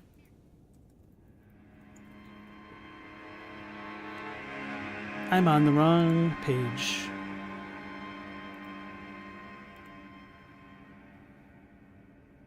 Okay, yeah. I can't share my screen with you guys because I have it everything else. Oh wait, I don't need to share my screen. I can just paste it into chat. So, yeah, we don't need the Carian filigreed crest. I will need to remember Spinning Weapon is the 1000% absolute clear that there are plural Carian princesses. Karia no Jo Tachi. So, no, why did I say Jo? Ojo Tachi. A little bit of dyslexia sometimes. So, Ojo is the character for princess. O means like lord, monarch. Jo is like female. So if you reverse it, you get Joel, which is like a queen, but Ojo would be princess. So Tachi is the suffix marker that denotes plurality. So very extremely clear that there were indeed multiple Carian princesses. And then Polyester Pimp, welcome on in. PS4 and PS5 is the most stable. The frame rate for the PS5 version goes below the VRR limit on occasion and can be noticeable. Thank you. Is it more stable than PC, or are you just like speaking in reference to the consoles? Because that would make the most sense that the PS4 version would run the most stably on one of the upgraded consoles. Although that makes me wonder about the Series X and Xbox One and how those interact together. Alright, so once we buy a couple of these, Roger will tell us a bit more about the history of Caria and the Golden Order. So I think I'll pick up these two because they're really cool. I don't know if I'm going to use Carian Greatsword. Probably not. Yeah, I guess maybe not. So I'll just do the Glintstone Pebble for now. And now we get a new talk option. The battle art you've learned is of the Glintstone family. They were conceived at the Great Academy of Rea Lucaria, to the north of this castle. In the past, they obeyed laws which contravened the Golden Order, or so I'm told. Fascinating, isn't it? That the Golden Order was pliable enough to absorb practices that contradicted itself in the past. With the Order broken, twisted, and in need of repair, such adaptability is more important now than ever. Alright, so this is one of those times where I'm not sure if an NPC's dialogue is factually accurate to the true history of the game that they're in. And one of the things that tips me off about this is that Roger himself says that this is something that's been told to him, which in a certain kind of sense puts a little bit of distance between his belief in what he's talking about and just the facts of the matter. So he's telling us that this is a story he's heard, but because he's telling us it is a story that he's heard, that could imply that he might not fully believe it himself, but he probably doesn't have enough reason to doubt it beyond that. So, setting all that stuff aside, one big question that remains about the whole Rea Lucaria stuff is what practices were they doing which contravened the Golden Order? We don't really know. We're told later on that Renala devoted herself to the forbidden rite of reincarnation, but Radagon also gave her that egg. So does that mean the Carians were conducting forbidden rites before Renala had the golden amber egg from Radagon? Is it just body swapping in general, puppetry? We don't really know. Is it sorcery alone? Maybe. If so, I'm really curious as to why there'd be Erdtree burial watchdogs with glintstone staves throughout the catacombs to protect the dead, but I feel like the catacombs are problematic for lots of reasons that I'll just kind of like leave alone for now. And then did I want to touch more on the Golden Order and all that? Okay, yeah, so part of the reason why I think we could also doubt a little bit of what Roger says is that through the Preceptor set and the Mask of Confidence, we're told that Radagon sealed the lips of all the Preceptors to keep his internal family matters private. And so, beyond that, both Corrin and Goldmask, which are fervent adherents of the Golden Order, seem to be completely oblivious to its roots, with America being the one true god, which is essentially also linked to Radagon and whatnot. It leads me to believe that there's probably something more to the creation of the Golden Order than most people would know, and I'm of the opinion the Golden Order would have been established after Godfrey's time as Elden Lord, and was probably coinciding with the transition into Radagon becoming Elden Lord. And of course we're told that the Golden Order began when the Rune of Destined Death was removed in the Lands Between, and independently of my thoughts about like Roger's dialogue, I do legitimately think that Destined Death may not have been removed up until the end of the Age of Abundance because of all of these changes with the Erdtree, the cult of death surrounding like the Colosseum and battle and whatnot. Although to be fair, battle and sacrifice might not be destined death and could just be another form of death, which is just kind of unnamed, I guess. So yeah, those are some of my big thoughts about Roger. I know a lot of people really don't like that stuff, but just sharing what I can share, because this is pretty ambiguous as far as like the lore is concerned. So right. Too bad there isn't a throwable version of spinning weapon yet. Two Hit says Jojo actually means girl girl. Okay.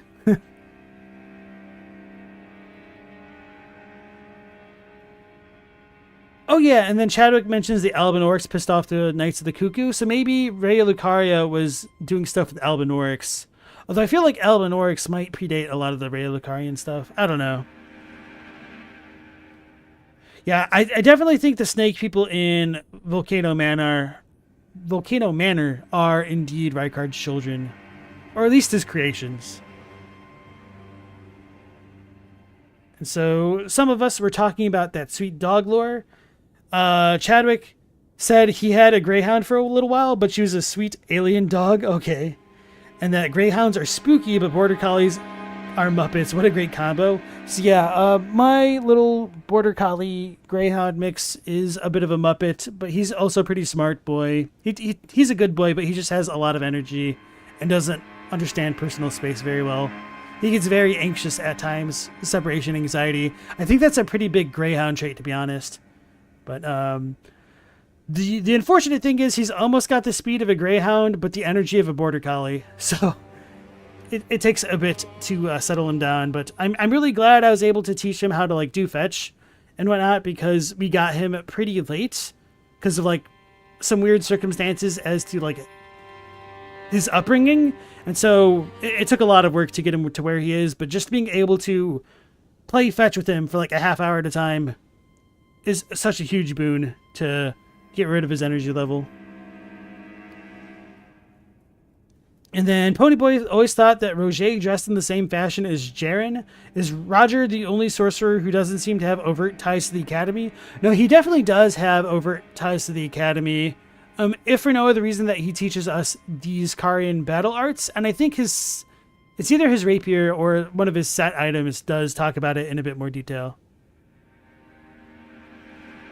Paisan, nice to see you again. You had a greyhound mix before. She definitely had separation anxiety too, but she was without a doubt the sweetest dog of all time.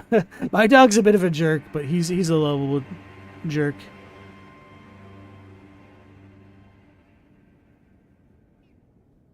You wish we could go into Bloodhound stance during combat? That'd be pretty fun. Kind of reminds me of like almost Rurouni Kenshin, some of the interesting stances in that.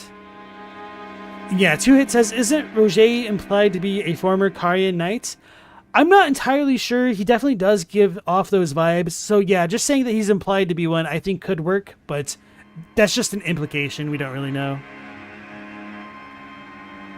And then somebody else was saying that they had pugs in the chat.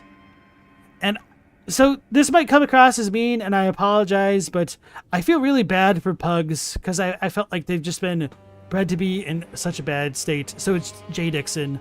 Hopefully your pug isn't like one of the kind that have like legitimate issues breathing and whatnot. I feel really bad for them. And then Stella's friend's dog is a boxer black lab mix and has wild amounts of energy for a dog that's at least 12 years old. That's very interesting to me because boxers and labs are very sleepy dogs when they get older. Like, once they get past that puppy phase, they tend to be big enough where they just want to chill.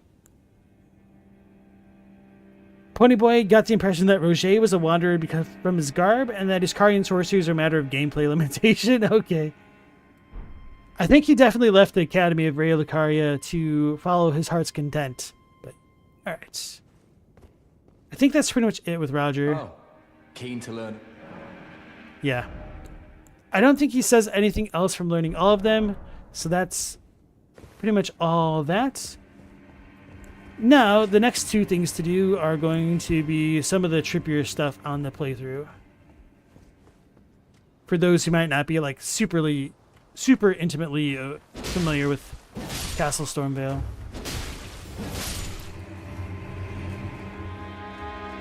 Oh yeah, and as I was saying earlier, I think it is noteworthy that we got this kind of crucible statue depiction here as opposed to the urn lady.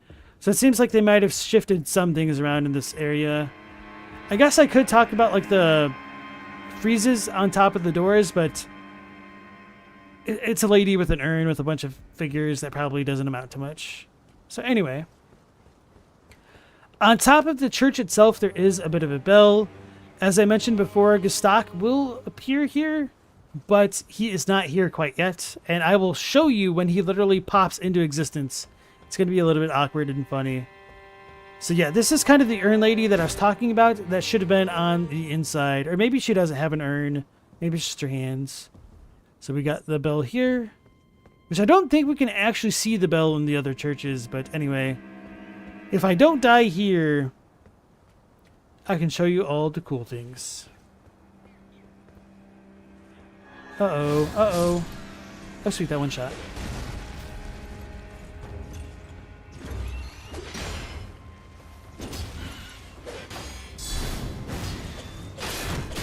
Oh, I got my stance broken. Okay.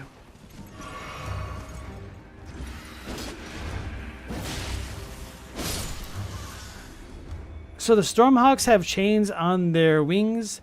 They've also literally been grafted to have these really cool razor blades on their feet, which you can loot. They're pretty rare, though. Actually, I don't think I've noticed this medallion-looking like thing. It's not too important. Let me double-check this stuff, though. Force really looking like things. Okay. Yeah, so as much as these are real pain in the asses as far as like enemies go, I think they're really cool. Stormhawk feather and a flight pinion. I should probably actually read those, huh?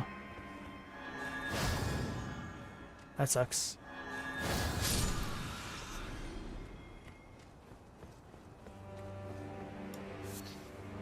Okay. So, no Gestak. We're going to try to do this a little bit awkwardly.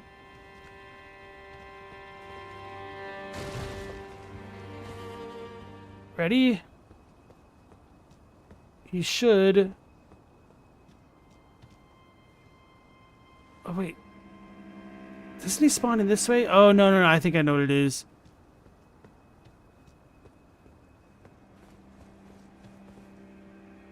He spawns in that spot. You come this way. I think I need to go in here first. And then that way. So I'm just going to walk in here real quick and then walk back out. I don't know the exact trigger to make him spawn.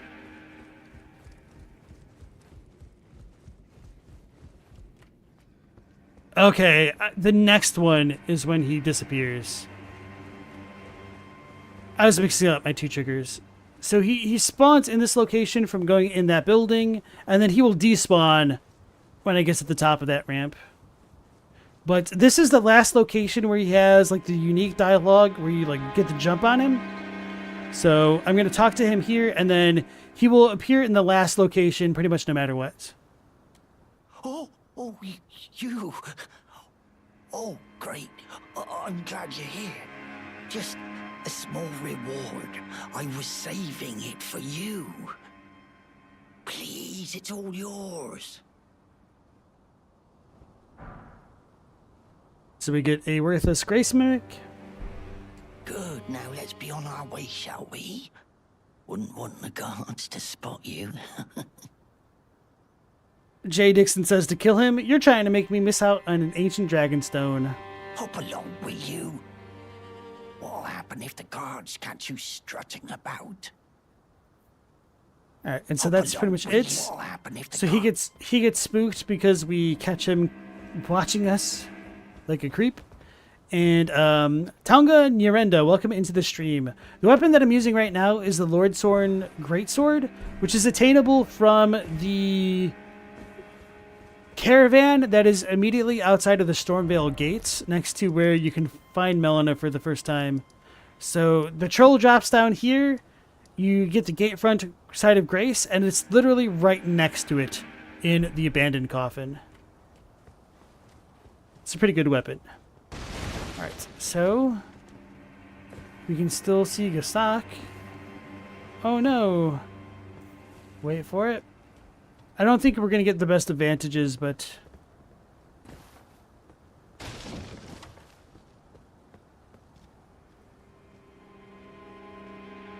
he should disappear. Maybe I need to rest first. Or maybe they fixed it. Or is it that he disappears if I don't talk to him? I'm not sure. Maybe they just actually fixed the game. So now he might be gone. I'm not sure. Alright, so he's gone from there. And now, Gastak will be... not over here? I guess maybe I have to go all the way up.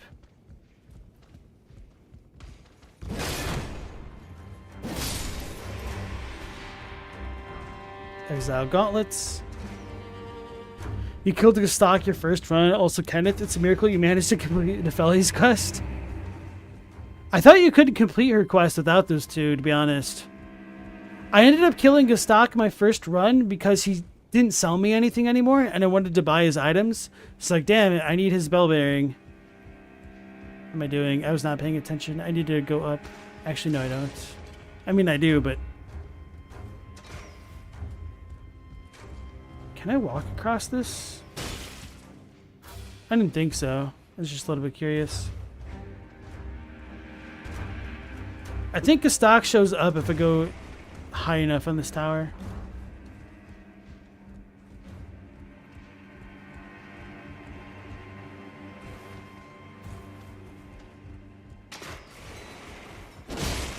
I was afraid it's about to slide me off the side here. Just a throwing dagger. All those bloodstains, though. You always see him by the elevator after beating the Crucible Knights. You don't have to beat the Crucible Knight for him to show up. Yeah, I'm gonna go find the Crucible Knight next after I do this thing. Hitting the wall.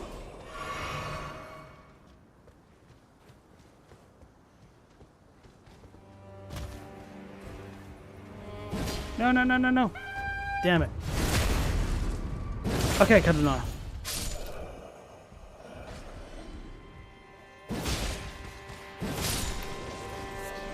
Smoldering butterfly.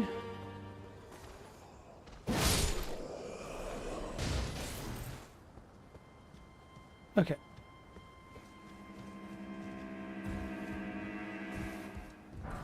Golden rune. Is there a reason? Oh, yeah, to go that way.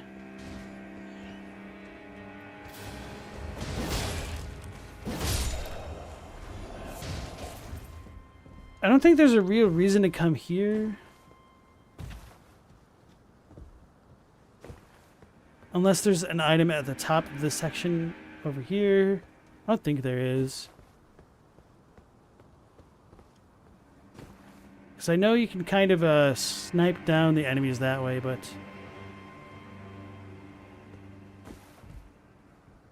guess it's been a long time since I've done Castle Stormveil normally like this. Oh, Stone Sword Key, so there is a reason. Okay. Oh no, I should have R2'd.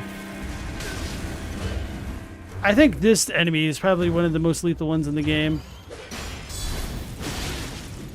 It lived! Oh man. I think it's kind of tanky if it took 3 hits. Dozing cross-legged. Okay, I'm gonna teleport back. No, I guess I'll run.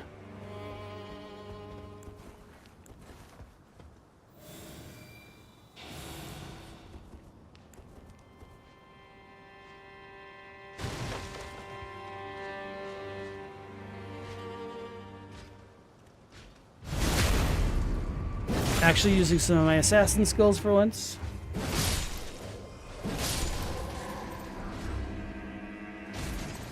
Smithing stone tier 1. Okay.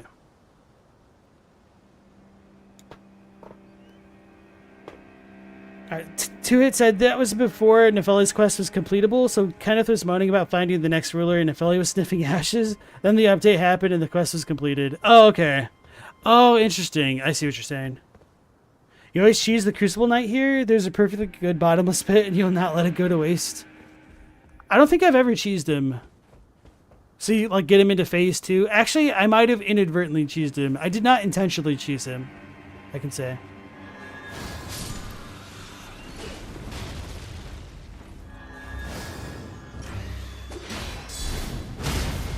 There we go. I still have not read the Stormhawk Feather.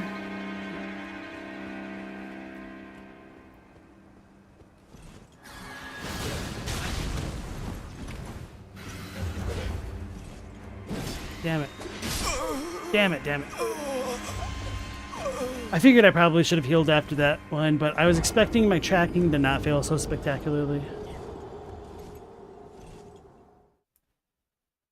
Well, at least I died right next to the site of grace, and now we can go visit Stock, who've just stolen 10,000 of my runes. He's probably there regardless, but it sucks to have got right there. I wonder why it didn't die from the hit last time, though.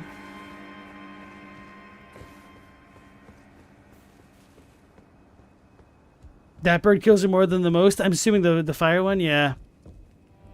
Who's the mad scientist that put swords on a bird's feet? It was definitely Godric.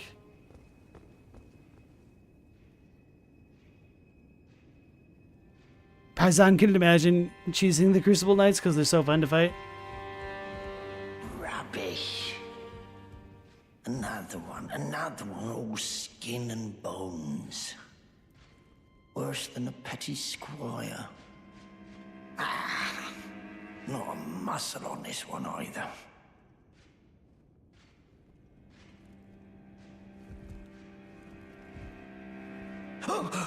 Oh, you. For God's sake, don't scare me like that. Oh. What? Oh, just clearing out some corpses? Can't just leave them about, you know? They'll start to pong, eh? Oh, hello. No, don't you mind me for a minute. It's my job to keep the grounds clean. Oh, it's my... Isn't he supposed to offer his shop right now? Oh, it's... Oh, damn it. His shop was only available at the very beginning. I forgot to buy items from him. Now I'm never going to get the Cestus, guys. Alright. Let's reload the area and then he might have a shop.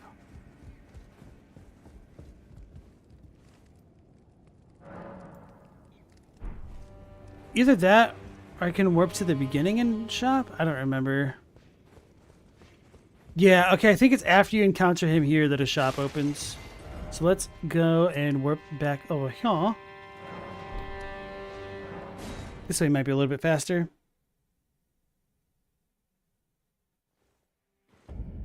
No, it's not Rip Cestus. See, he's right here. He's gonna sell us. Oh, hello. Glad to see you're safe. I've come into some fine goods. Only it turns out I can't use a one of them. Perhaps you'd like to take them off my hands. So he did steal 10% of our runes, so he probably took, like, what, 600? No, it would be 700, I guess. Maybe a little bit more. And then two, it says, most importantly is he has the buckler, with the buckler parry shield. Okay. He has the bandit set, the Cestus, and that's pretty much it.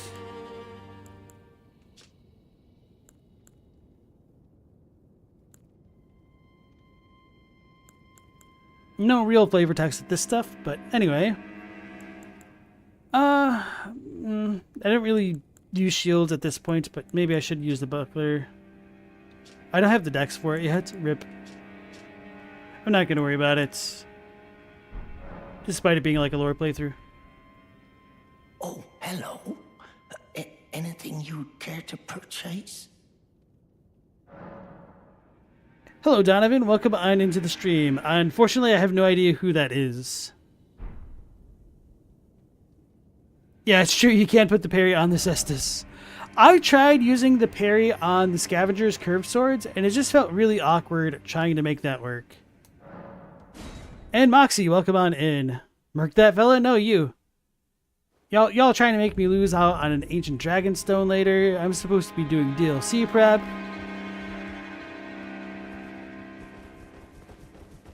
Now what was I doing?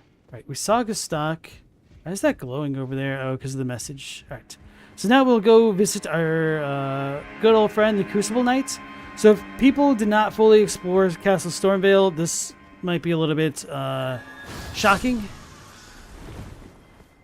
And honestly, I did kind of discover the right way to do it on my first playthrough, but there was a bug, and I died rather than finishing what I needed, which is annoying.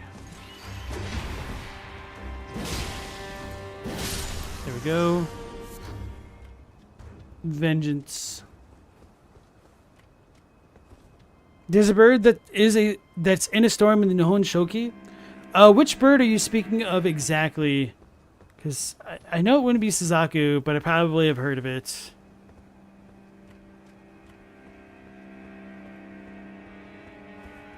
The guy blindly shoots into the storm, and then a lion with a monkey face and a snake tail pops out. Oh, is he?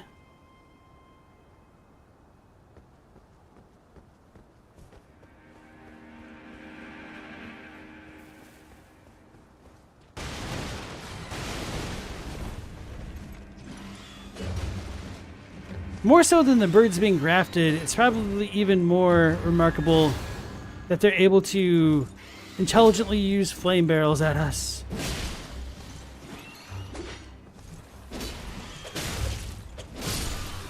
It's kind of awkward fighting those things. Oh, this would have been a good spot for a glintstone pebble, although I guess I'm already pretty well off with the sacred blade. Alright, Noxie's gonna look for the name. Appreciate that.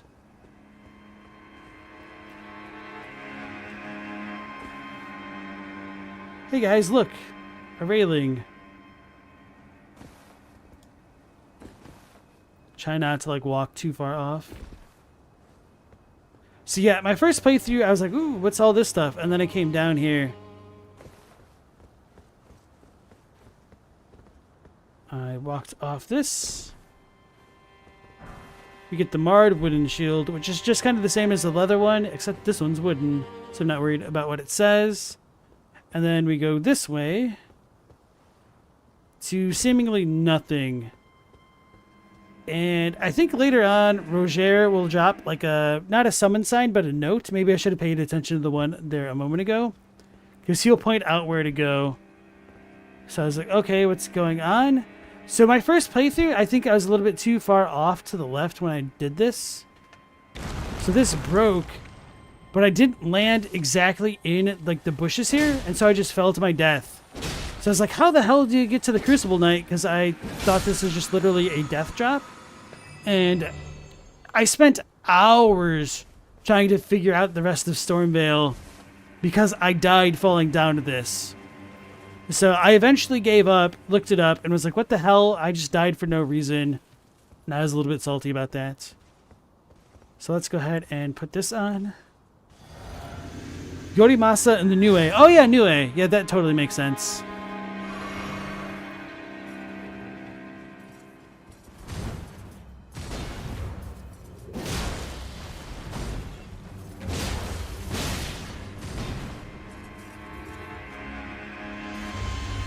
One, two, three, four. Oh, he whiffed.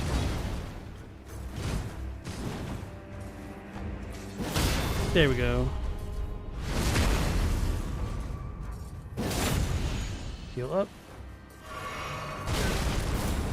Damn it.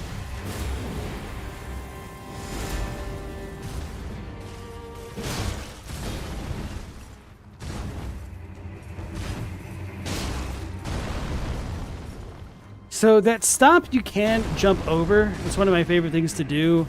I do wish there were a couple more vertical style attacks to avoid in Elden Ring. Like you can jump over a lot of God freeze attacks as well. But maybe it's a little bit of a double-edged sword. I really wish they had the Sekiro Goomba stomp in this game. But they don't. That's why I'm sad. So the new incantation we got is pretty much identical to the other one, except for like the change of the word from tail to horns. And the non-flavor text.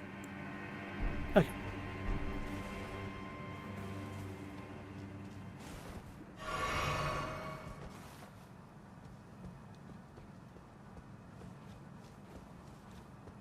Yeah, Nue is pretty common in a lot of like Japanese mythologies.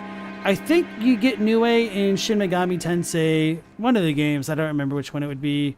I know they also depict the Nue, or a form of it, in Jujutsu Kaisen. So it's a pretty well-known bird thingy. Alright, so that's the Crucible Knight, and from here we can kind of see the Precipice of Anticipation, which I should have shown off.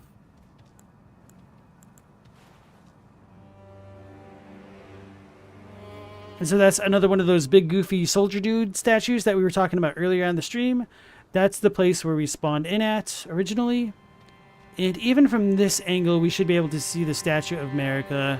Or if not, we could see it up above. Yep, there she is over there.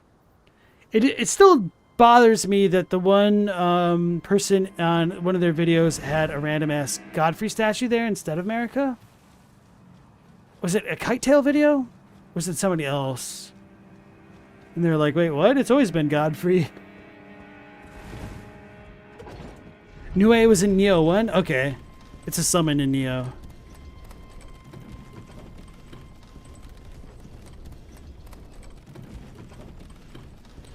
Hey, Christopher Kjeldsen, welcome on in. What's my take on the Scion of the Golden Bow? I'm not sure what you're asking, because I think it's pretty straightforward that Godwyn would be Godfrey's son, is like one of the first of the golden lineage.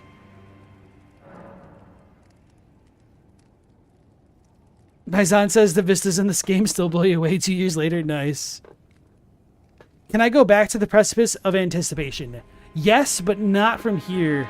The way you get to it is to go to Liurnia and go to the 4 belfries on the western side of it and like the middle part of the map. And you will be able to warp from there back there and fight the Grafted Scion for some sweet, sweet revenge. So now the question is that we've done the cool optional stuff. Where do we want to go next? I guess we'll go get the Godslayer stuff.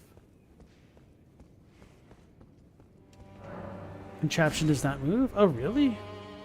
Whatever.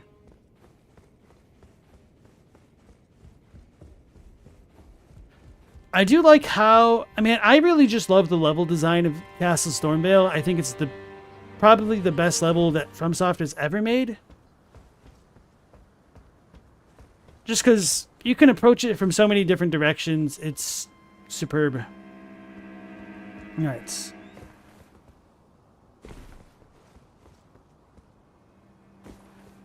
So this is going to take me the back way, and I'm not going to get the thing that I want. Oh, I've already screwed up. I don't want to do this.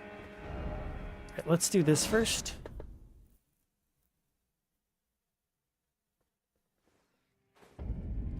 Yeah, and as Paisan says, you can also use the Precipice of Anticipation Maiden for Moog and Vare's quest.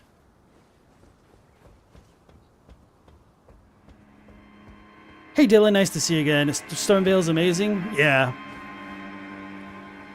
I missed this my first playthrough, but to be honest, I don't think I would have been able to get the item anyway. Because it didn't exist in 1.0. So maybe it was in like the day 1 patch after all, but I explored all of Castle Stormveil except for this. I don't know why I missed it. Oh lord, it's got HP still.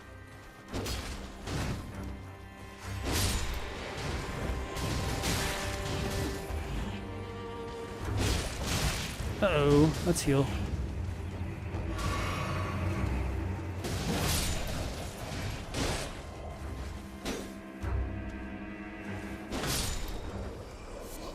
smoldering butterfly, mushroom, and a bolt and a smoldering butterfly. Okay.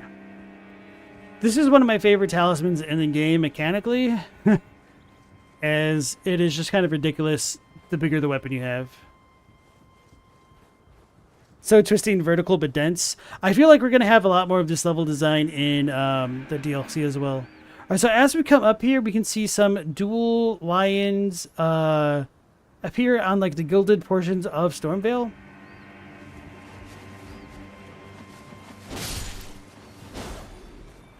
And here we get our claw talisman. Time for gorgeous view. All right, I'll give that one a good rating.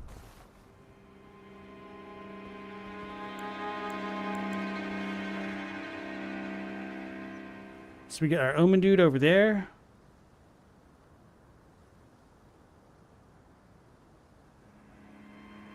Good enough for me. Huh. Them grave be looking barren over this way. So that's the Kaled. Oh, that's Kaled. That's not even technically Limgrave, I guess.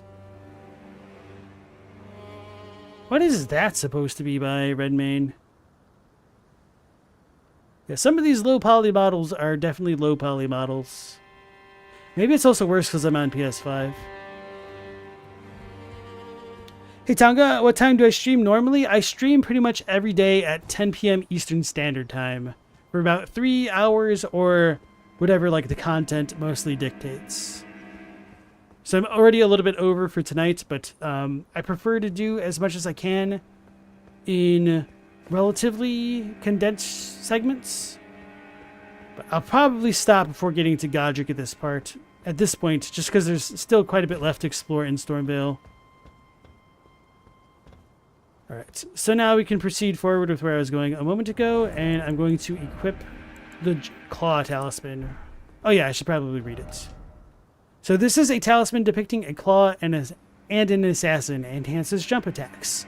The assassins of Ravenmount are killers by trade. They assail their victims while dressed as birds of prey.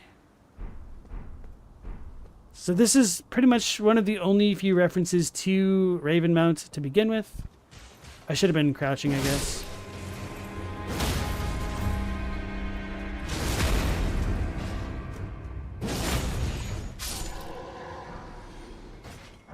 Bolt and the Altered Banished Knight Helm. Sweet. So finally got one of those. This is the thick, full set of armor covering the entire body. This helm was worn by knights who, whether by misfortune or misdeed, were forced to abandon their homes. These fierce warriors were each and all accomplished. Perhaps that is why, despite their territorial losses, they were still named knights. So we don't know whether or not the Banished Knights were natives to Stormveil, Castle Morn, or just all over the lands between before the conquest of America and Godfrey, or even now whether they're part of like the Shadowlands originally. So the DLC might give us a little bit more info about that, but I wouldn't necessarily hold my breath for it.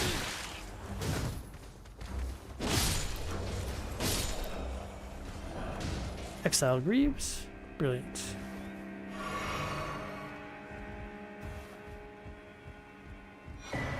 Nomadic Warriors Cookbook.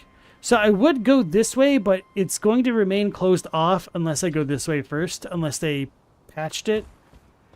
So that's what we're going to do. Yeah, which way do I need to go? No, I need to go this way, right? Yeah. Oh, no, I do need to go that way. Okay. So that's that side of Grace.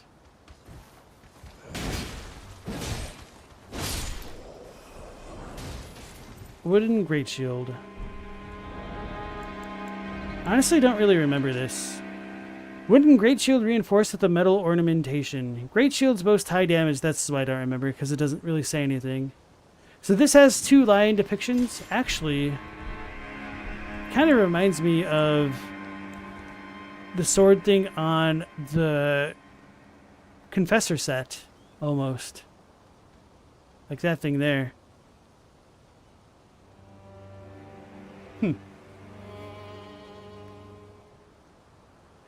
Oh, and that's like the same design that's on the banner here, I guess.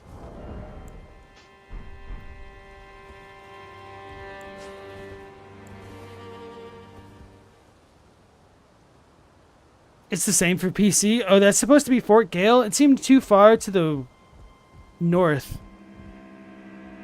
It's literally you on my outfit, the old banner. Okay. It's reminiscent of the Beast Champion set. I'm going to leave the Omen dude alone because he can mess me up and he has a dog. And that thing hurts.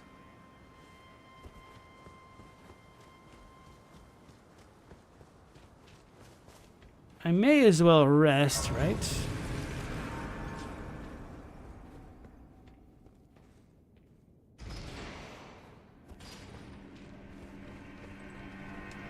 Alright.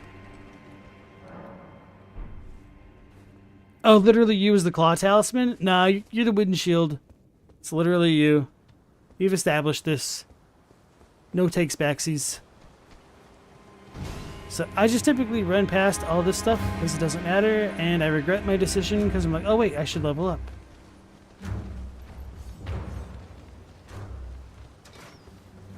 Oh Lord, they're coming.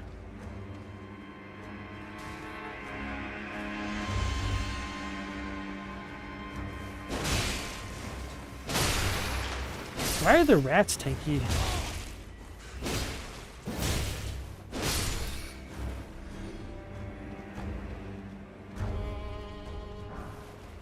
Fireproof dried liver. Now here we go. Use stone sword key? Yes. My mans didn't have one. Rip the dream. The hell is all of this? That's not fair. They're just embers? Or are these supposed to be flies? Why are they all coming from this stuff? Is it the food? What's the lore reason for almost all the food in Lands Between being liver? Maybe because like livers filter the blood. That's kidneys. I don't know. Because livers are associated with the soul in Chinese medicine, and that might be a leftover here. Because we get beast blood, which has gold in it, and livers are supposed to house the souls. I don't know. So we get our super cool Godslayer seal and a super useless Godskin prayer book. Actually, the prayer book isn't useless. Only one of the incantations in it is. Black Flame and Black Flame Blade. Black Flame Blade is the useless one, I think. Because it lasts like 7 seconds or 6 seconds. Something ridiculously low for a buff. That takes like a decent while to apply. What else did we pick up? Oh yeah, the super cool Godslayer Sigil. This is the wrong thing. So, the Godslayer seal is a sacred seal of the Godskin Apostles inlaid with obsidian. Said to represent the manipulation of black flame, this catalyst enhances Godslayer incantations. There's a slight difference in the Japanese where it talks about the hand manipulating the flame. So this is supposed to represent a hand manipulating flames. And it being inlaid with obsidian is kind of identical as the Japanese, which implies it's a volcanic stone. So maybe that's just like a bit of a slip up by the devs, or maybe it does mean like the Godskins have a connection to a volcano. Your mileage may vary there. And this scales pretty well with purely faith and a tiny, tiny bit of strength, apparently. Although I guess the Finger Seal Blade does too. Oh yeah, and something that I meant to point out the other night on stream but forgot. The Dragon Communion Seal is described as a formless seal, and it is weightless as a result, whereas these two are not formless seals, and they're corporeal and weigh more than 0 things. So anyway, what was I going to do? Oh yeah, I was going to check out the book, actually. Because I don't think I've read it. I just complained about it. I complained about it because it says nothing. Incantations of the God Slaying Black Flame. Alright. It's a fast apply. It's the FP cost that's the issue. I feel like both. Because I don't want to spend any time pretty much imbuing anything that only lasts like 6 seconds It'd be cool if you could do it on the fly, like while you're in the middle of a swing, but I don't think you can. Something like Squall's Renzo Kuken in like Final Fantasy VIII with his gunblade. It'd be pretty cool that if you just like pressed L2 while you did a swing, that it would just get like the fire buff and explode. I could see that being cool, but that's not what we really get.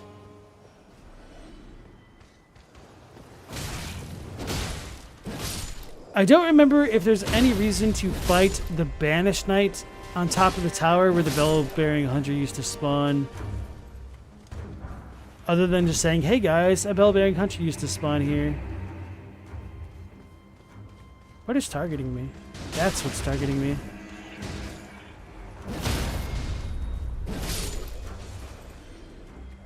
I was wondering if something was trying to shoot at me from behind, but nope, okay.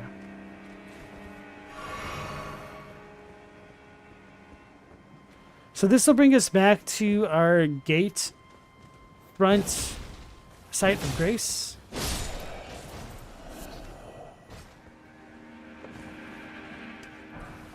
And those were the dudes that were shooting at me way earlier. Didn't my man drop an item? Apparently not.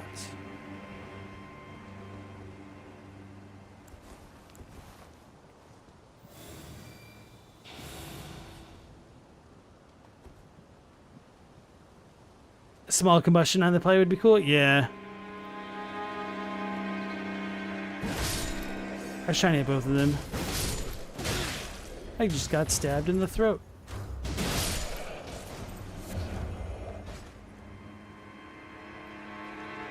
Oh no. I forgot this dude had crossbows. I thought I just fell to my death.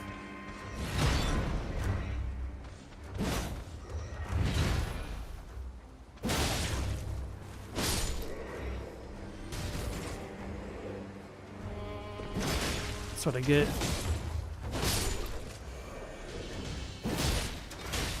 I'm gonna die. Okay.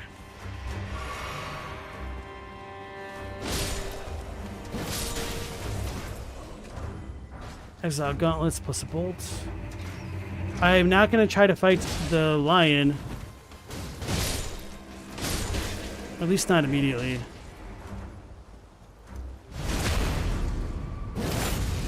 Yeah, the first time I came to Stormveil, I was very over-leveled, so I was cocky and went through the beginning.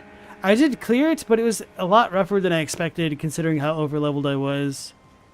Because I'd already gone to the Kayla Divine Tower and beaten the Godslayer apostle that was over there.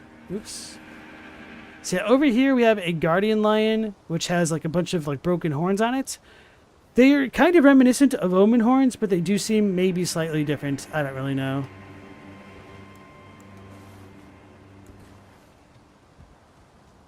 So I'm going to attempt to try to run away.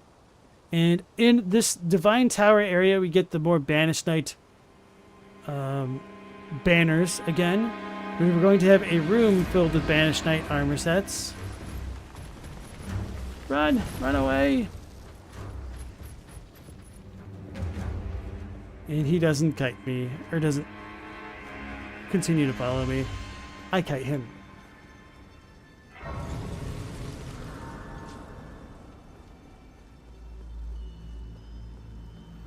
Yeah, you want it to last as long as the monk's version? Yeah, at least 30 seconds, something like that. So in this room here, we finally got a carpet, which has that goofy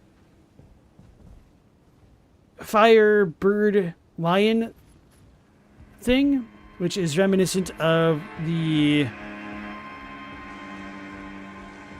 I mean, it's not reminiscent, it is the exact same design as what's on the rallying standard.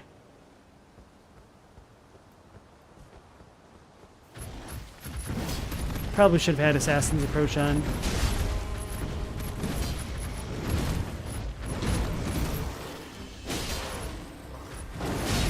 I think I rolled... I didn't roll too soon, it was my positioning was off. Uh-oh. Uh-oh. Okay, that thing doesn't have very much recovery time on its attacks at all. So I will just need to play it a little bit faster.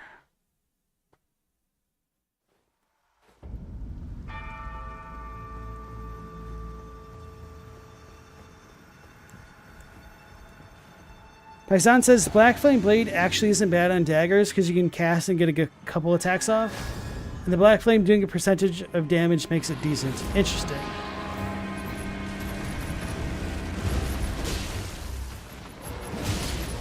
Oh, I staggered him.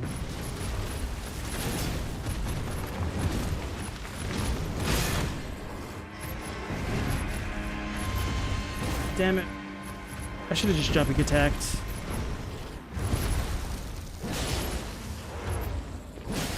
That's still a lot more effective than expected. I was out of stamina. I can't jump.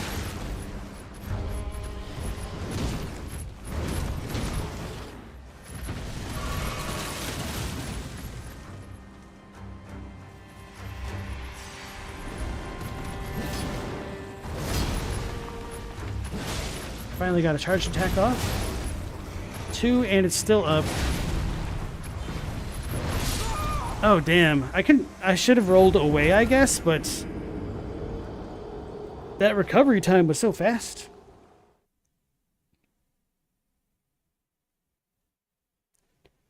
The lions always give you so much anxiety. They're not too bad. You just got to treat them like rune bears and stick to their sides and not dilly-dally around like I was doing.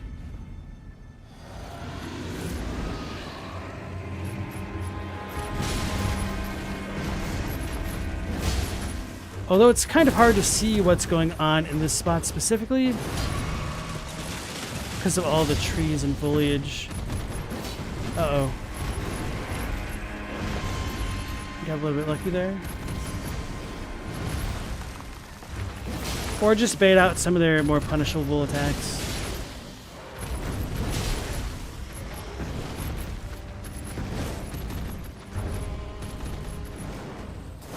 Like that one.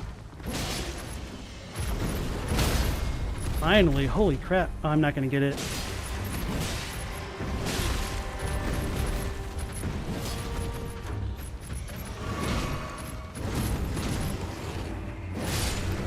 There we go. Just need to get good. Somber Smithing Stone, Beast Blood, and an Old Bang. So that's some cool stuff right there. Alright, everybody. We're pretty well over time for tonight. We still do have a decent amount to explore between the Divine Tower here and the rest of Stormveil Castle, which I'll try to remember where we need to go. I know we need to go to the dining hall, essentially, and visit Godwin and the stuff with Roger. So that's pretty much where we'll pick things up off for tomorrow's episode of the stream. So, as always, I'd like to thank all of you for joining me in this journey so far. Hopefully we'll catch you when we go live again at 10 p.m. Eastern Standard Time. And a reminder, I might be a little bit late on Friday, but I think I should be on time. We'll just have to wait and see. So, take care. Stay safe. Last Protagonist out.